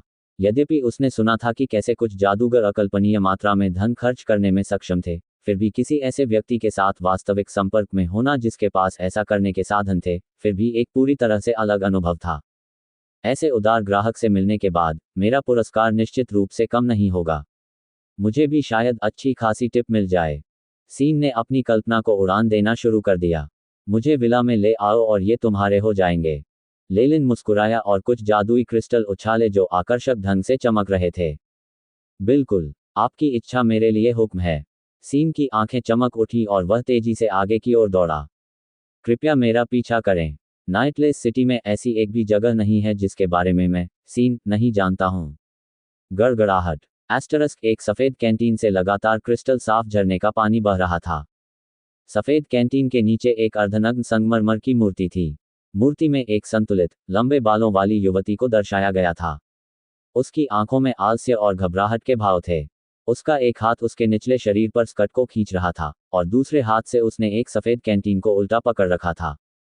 झरने का पानी नीचे इकट्ठा होकर एक छोटा तालाब बन गया। तालाब में अलग अलग रंग के कंकड़ और मछलियां प्रकाश को प्रतिबिंबित कर रही थीं। तालाब के बगल में एक छोटा सा बगीचा था। बगीचे के अंदर अज्ञात नामों के विभिन्न रंग के फूल थे। विभिन्न सुगंधों को एक साथ मिलाया गया था, लेकिन ऐसा नहीं लगा कि सुगंध मिश्रित है, बल्कि इससे एक अनूठी खुशबू आती है जो ताजगी का एहसास कराती है। लेलिन विला में लौटने से पहले आराम से बगीचे में घूमता रहा। यह नया विला था जिसे उसने हाल ही में 1 वर्ष के लिए किराए पर लिया था। पता था nightless city zone 3, large well street number 56। तीनों क्षेत्रों के लिए बहुत सख्त नियम थे। तीसरे से ऊपर के क्षेत्र केवल आधिकारिक मागी और व्यापार के लिए थे, कुछ विशेष सेवकों को छोड़कर जिन्हें वहां से गुजरने की अनुमति थी। इस विला का क्षेत्रफल बहुत बड़ा था और इसकी जादुई सुरक्षा भी बहुत मजबूत थी। लेलिन के अनुसार स्तर 3 के अनुयायी या यहां तक कि आधिकारिक मैगस के लिए भी प्रवेश की कोई संभावना नहीं होगी। यदि वे इस स्थान को नष्ट करना चाहते तो उन्हें भारी प्रयास करना पड़ता। हालांकि लेलिन अभी भी इस स्थान पर कुछ संशोधन और अधिक रक्षात्मक मंत्र संरचनाएं जोड़ना चाहता था। नाइटलेस सिटी के पास जो मंत्र संरचनाएं थीं, उनके बारे में लेलिन को उन पर पर्याप्त भरोसा नहीं था। लेलिन के विला के आसपास के क्षेत्र में एक और मैगी थी। इससे पहले वहां एक लाल बालों वाला बूढ़ा आदमी भी था जो लेलिन को हाथ हिलाकर नमस्कार करता था। वह काफी मिलनसार लग रहा था। Click asterisk. उन्हें ताले में तांबे की चाबी घुसने की आवाज सुनाई दी। उसके बाद चरमराहट के साथ दरवाजा खुलने की आवाज सुनाई दी। अपने हाथों को पीठ के पीछे बांधे लेलिन इत्मीनान से अपने विला के चारों ओर टहल रहा था। इस विला में 3 मंजिलें थीं, जिनमें से 2 मंजिलें जमीन से ऊपर थीं और एक तहखाना भी था। प्रयोगशाला में उपकरण बहुत पूर्ण थे और फर्नीचर और अन्य चीजें आधुनिक थीं, जिससे लेलिन को लगा कि उसने वास्तव में अपने पैसे का पूरा मूल्य प्राप्त कर लिया है। शयनकक्ष दूसरी मंजिल पर था और उसमें एक खुली बालकनी भी थी। लेलिन बालकनी पर खड़ा होकर दूर का दृश्य देख रहा था। सूरज डूब रहा था। रात का अंधेरा पर्दा धीरे धीरे चारों ओर छा रहा था। बज़, भनभनाना, चर्चा, एस्टरिस्क। सड़क के किनारे एक के बाद एक लालटेनें जल रही थीं, जो दूर तक फैल रही थीं। प्रकाश के छोटे छोटे बिंदुओं का प्रभाव तब हुआ जब वे एक साथ प्रकाशित हुए और अंततः प्रकाश का एक विशाल पिंड बन गया। एक उज्ज्वल लेकिन अंधा न करने वाली रोशनी ने पूरे रात्रिहीन शहर को भर दिया। इसमें कोई आश्चर्य नहीं कि तेलजोस शहर को रात्रिहीन शहर कहा गया। लेलिन ने कहा। यद्यपि वह अपने पिछले जीवन में इस तरह की परिस्थितियों का आदी था, लेकिन मैगस की दुनिया अलग थी। इतनी सारी लाइटें जलाने के लिए भारी मात्रा में ऊर्जा की आवश्यकता थी, और शायद ज्वालामुखी की कभी न खत्म होने वाली भूतापीय ऊर्जा ही शहर की जरूरतों को पूरा कर सकती थी। डिंग एस्टरिस्क। लेलिन के कमरे के अंदर एक गर्मागर्म प्रकाश बल्ब जैसा कुछ जल उठा। ये सारी ऊर्जा, ये भव्य वैभव, सामुदायिक केंद्र द्वारा निःशुल्क प्रदान किया जाता है। लेलिन ने अपना सिर हिलाया और आदेश दिया, एआई चिप पूरे विला को स्कैन करे, और इसके अलावा रक्षात्मक मंत्र संरचनाओं को संशोधित करने का प्रयास करें। लेलिन के आदेश का पालन करते हुए उसकी आंखों में चमकती हुई नीली रोशनी चमक उठी। बीप। विला का समग्र लेआउट रिकॉर्ड कर लिया गया है, कोई ट्रैकिंग मंत्र नहीं पाया गया है। एआई चिप से प्रतिक्रिया बहुत ही कम समय के बाद आई। मेजबान के अनुरोध के अनुसार पूरे विला के मंत्र निर्माण को संशोधित करने से 13% का अनुकूलन संभव हो जाता है। इसके बाद एआई चिप ने लेलिन की आंखों के सामने उन स्थानों को प्रक्षेपित किया जहां मंत्र निर्माण को बदलने की आवश्यकता थी। मंत्र रचनाओं के लिए अत्यंत सूक्ष्म समायोजन की आवश्यकता होती है, और एक बार उनमें परिवर्तन हो जाने पर वे स्थान भी उजागर हो जाते हैं जहां वे पहले छिपे हुए थे। आत्मविश्वास से भरी मुस्कान के साथ लेलिन ने विला की जादू संरचना को बदलने के लिए अपने बैग से कुछ सामग्री निकाली। जब तक लेलिन ने जल्दी जल्दी अपना काम खत्म किया, तब तक आधी रात हो चुकी थी। इसके बाद लेलिन ने अपने नर्म बिस्तर पर लेटने से पहले अपने शयन कक्ष के बाहर एक चेतावनी मंत्र रखा। लिलीटेल परिवार की हत्या के प्रयासों को रोकने के लिए अपनी पीठ को धकते हुए लगातार दौड़ने के प्रयास ने लेलिन को मानसिक रूप से थका दिया था।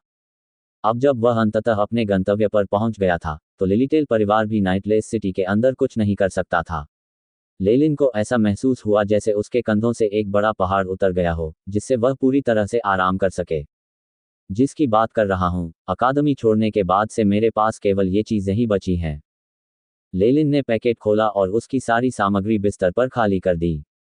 एक चांदी के रंग का धातु का घेरा, अलग अलग पैक किए गए कुछ फूल और ऐसी ही अन्य चीजें, तथा विभिन्न सामग्रियों और जादुई क्रिस्टल का मिश्रण लेलिन के सामने प्रकट हुआ। सबसे पहले लेलिन ने धातु का घेरा निकाला। ये क्लोन के खिलाफ उनकी लड़ाई का परिणाम था। ये एक नकली कारावास घेरा था जो लिलीटेल बुजुर्ग के क्लोन के शरीर से बरामद किया गया था। भले ही यह नकली था, फिर भी ये जादुई कलाकृति एक मध्यम श्रेणी की कलाकृति थी। उस समय यदि लेलिन ने अपने फॉलन स्टार पेंडेंट को सक्रिय नहीं किया होता तो वह शायद इस जादुई कलाकृति की कैद से बच नहीं पाता। एआई चिप के अनुसार इसमें कोई छिपा हुआ जाल नहीं था, इसलिए लेलिन ने इसे अपने उपयोग के लिए ले लिया।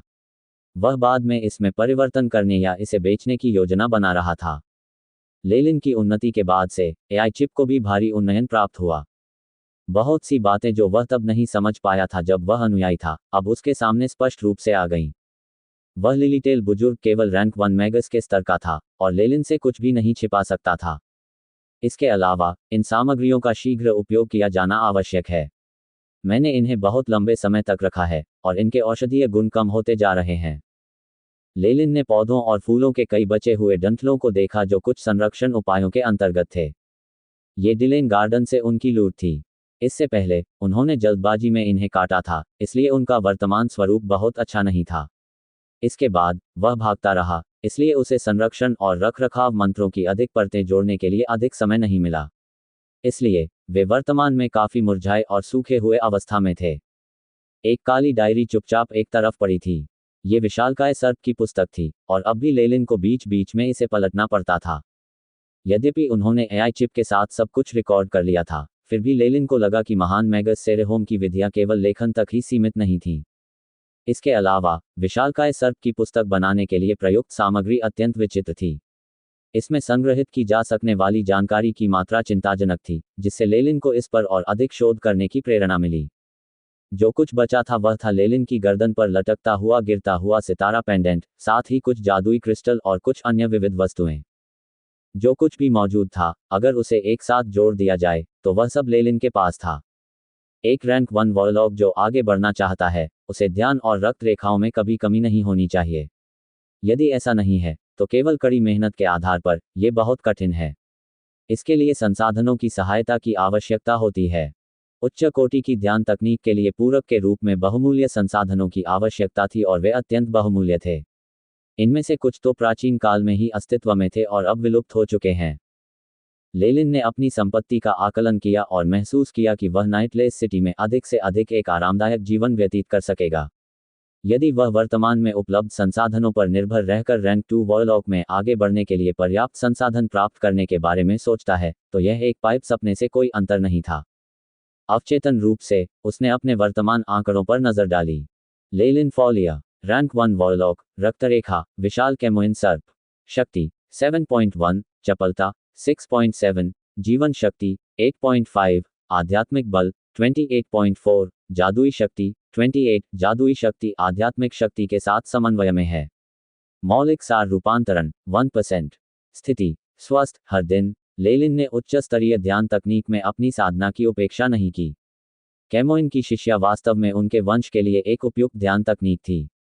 लेलिन महसूस कर सकता था कि उसकी आध्यात्मिक शक्ति प्रतिदिन स्थिर गति से बढ़ रही थी।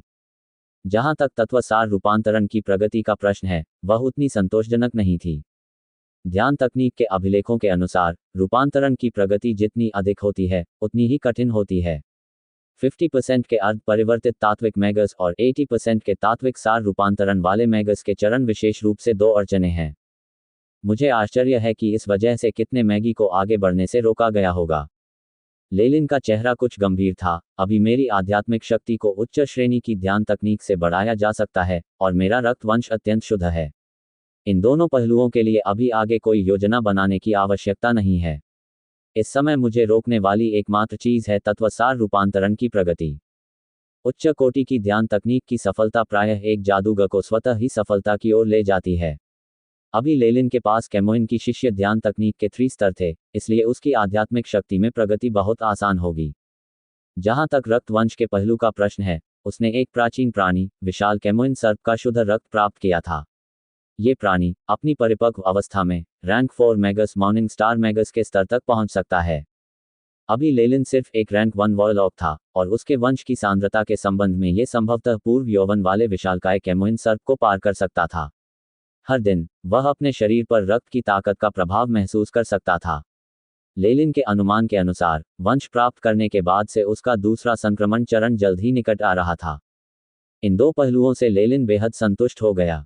उनकी प्रगति को धीमा करने वाली एक चीज थी तत्वों का सार रूपांतरण।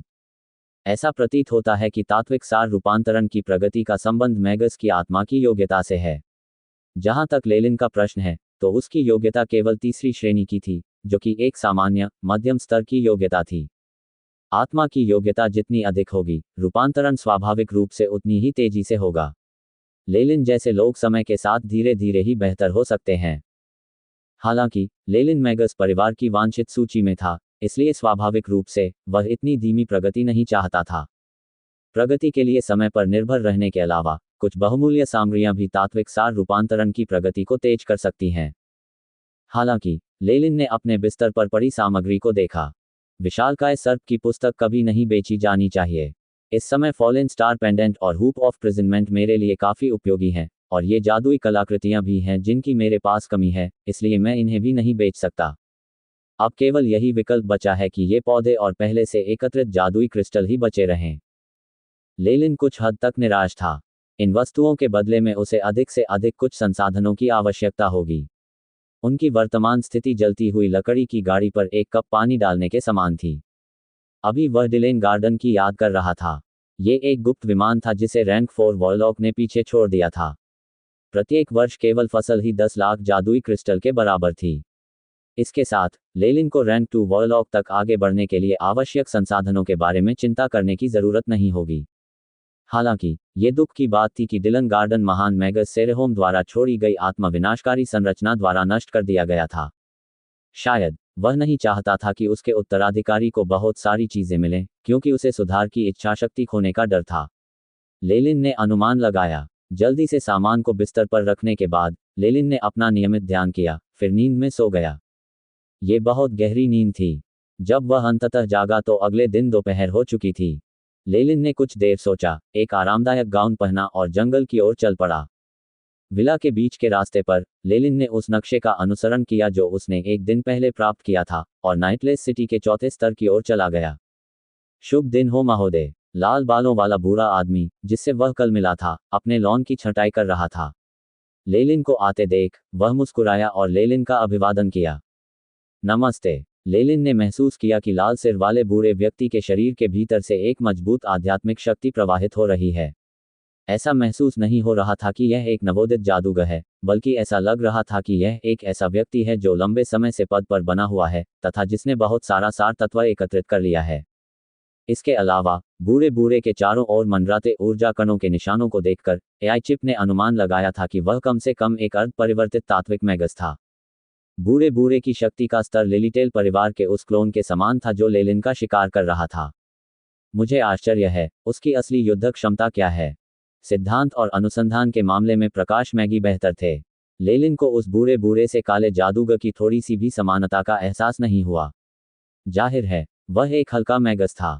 उच्चतर स्थिति में होने का अर्थ यह नहीं है कि लड़ने की क्षमता भी उच्च है।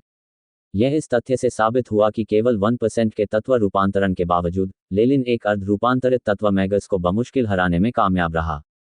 मेरा नाम क्रू है। बहुत समय हो गया है जब कोई नया पड़ोसी यहाँ आया है। बूढ़ा आदमी मुस्कुराया और अपनी कैंची जमीन पर रख दी।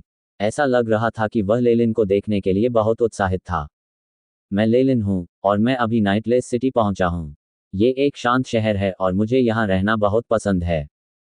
लेलिन ने सम्मान के संकेत के रूप में थोड़ा सा झुका। बूढ़े बूढ़े के शरीर से लेलिन को शांति का एहसास हुआ। बूढ़े व्यक्ति के शरीर में पुस्तकों और स्क्रॉल की गंध भी बहुत तीव्र थी, तथा उसका स्वभाव भी एक विद्वान जैसा था। एबिसल बोन फॉरेस्ट अकादमी में सभी प्रशिक्षकों के कारण एक असहनीय शीतलता का वातावरण था। अनुचर उनसे डरते थे। हा, तुमने सही चुनाव किया। लेलिन की बातें सुनकर बूढ़े व्यक्ति का झुर्रियों वाला चेहरा हंसी से भर गया।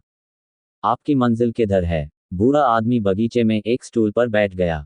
क्या आप एक बूढ़े व्यक्ति के साथ लाल चाय पीना चाहेंगे? नहीं, धन्यवाद। मैं शहर में टहलना और व्यापारिक क्षेत्र को देखना चाहता हूँ। लेलिन ने चेहरे पर मुस्कान के साथ बूढ़े व्यक्ति के सुझाव को अस्वीकार कर दिया और वहां से चला गया। यह सचमुच एक शांतिपूर्ण शहर है। शायद मुझे कुछ समय के लिए यहाँ रहना चाहिए। लेलिन सड़कों पर घूमता रहा। नाइटलेस सिटी का तीसरा क्षेत्र पहले दो क्षेत्रों से बहुत अलग था, विशेषकर मैगी का क्वार्टर। सभी विला एक दूसरे से काफी दूरी पर स्थित थे और वे आकर्षक प्रतीकों से सुसज्जित थे। इसके अलावा तीसरे क्षेत्र की शहर की दीवारें उल्कापिंडों का उपयोग करके बनाई गई थीं। उल्कापिंड न केवल देखने में आकर्षक थे, बल्कि ढीली ऊर्जा और विकिरण को अवशोषित करने में भी सक्षम थे। एआई चिप के अनुमान के अनुसार शहर की दीवारों के निर्माण में 2 मिलियन से अधिक जादुई क्रिस्टल की आवश्यकता पड़ी। ये सुनकर लेलिन अवाक रह गया। तीसरे क्षेत्र में काफी कम लोग थे। कभी कभी आधिकारिक मैगी और उनके परिचारकों को देखा जा सकता था।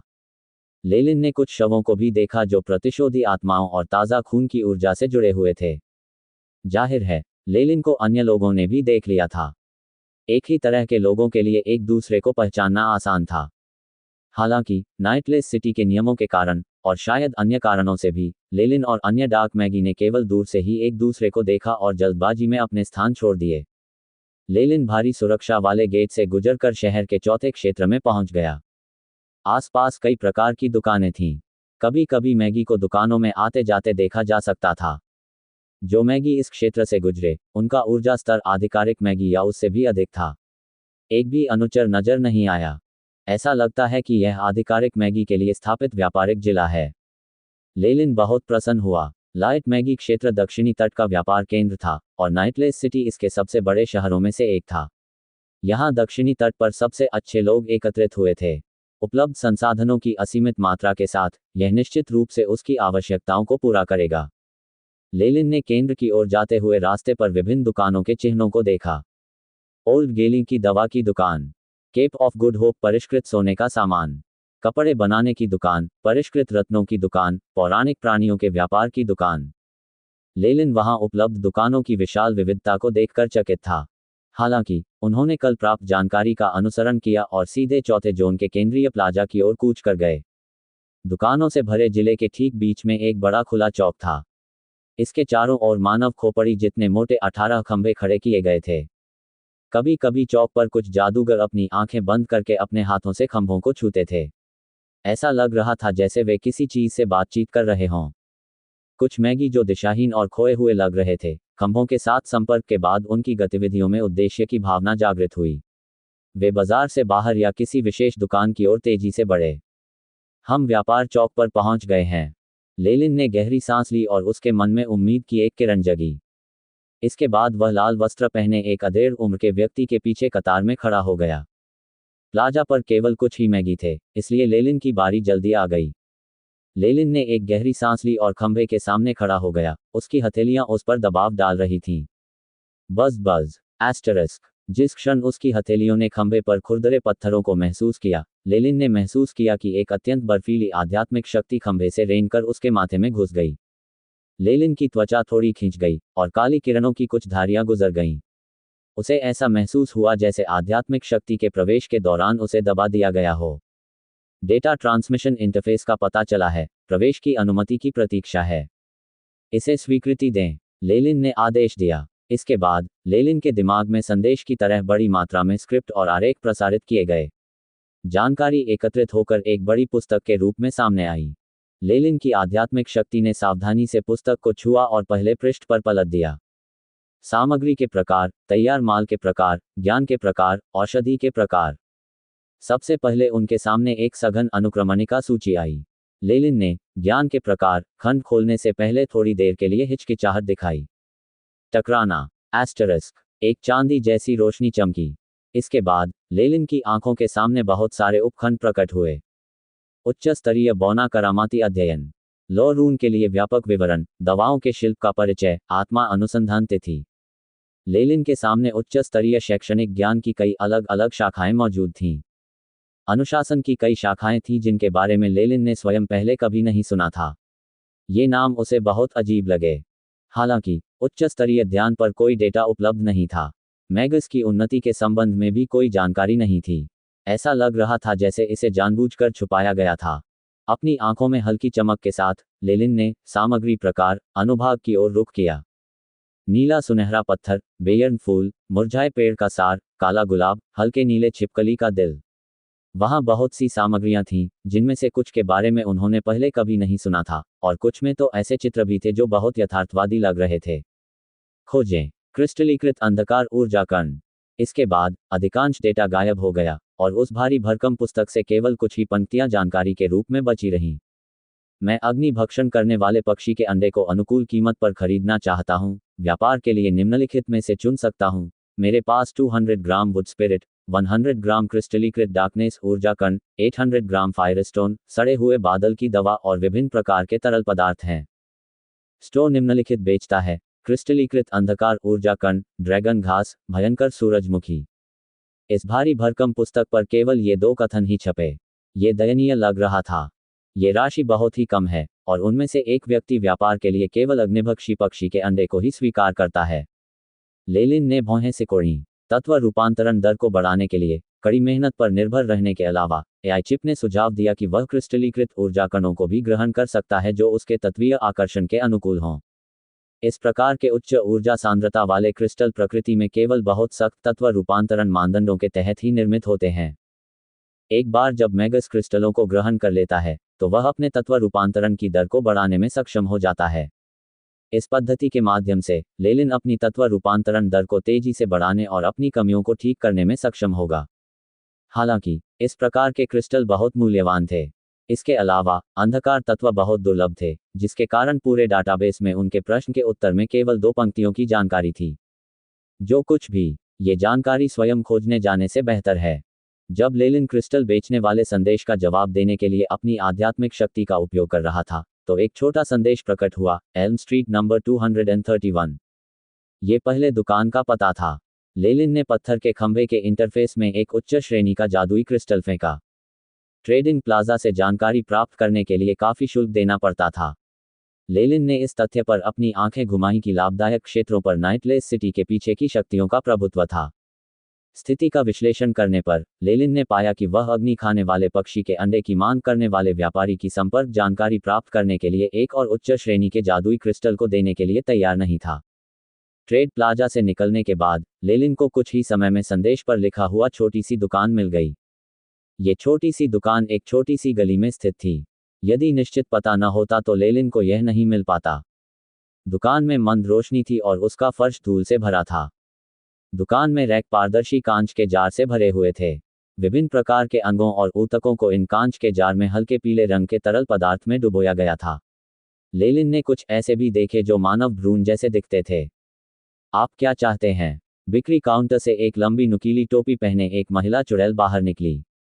उसका चेहरा महीन झुर्रियों से भरा था और उसकी नाक बाज के पंजों की तरह नुकीली थी। मैं ट्रेडिंग बोर्ड को देख रहा था। क्या आप क्रिस्टलीकृत अंधकार कण बेच रहे हैं? लेलिन ने प्रत्याशा से पूछा। वाह, देखो मुझे क्या मिला, एक जादूगर जो अंधकार ऊर्जा कणों की खेती में माहिर है। बूढ़ी महिला जादूगर हंस पड़ी जब उसकी आंखों में आग जैसी हरी रोशनी दिखाई दी।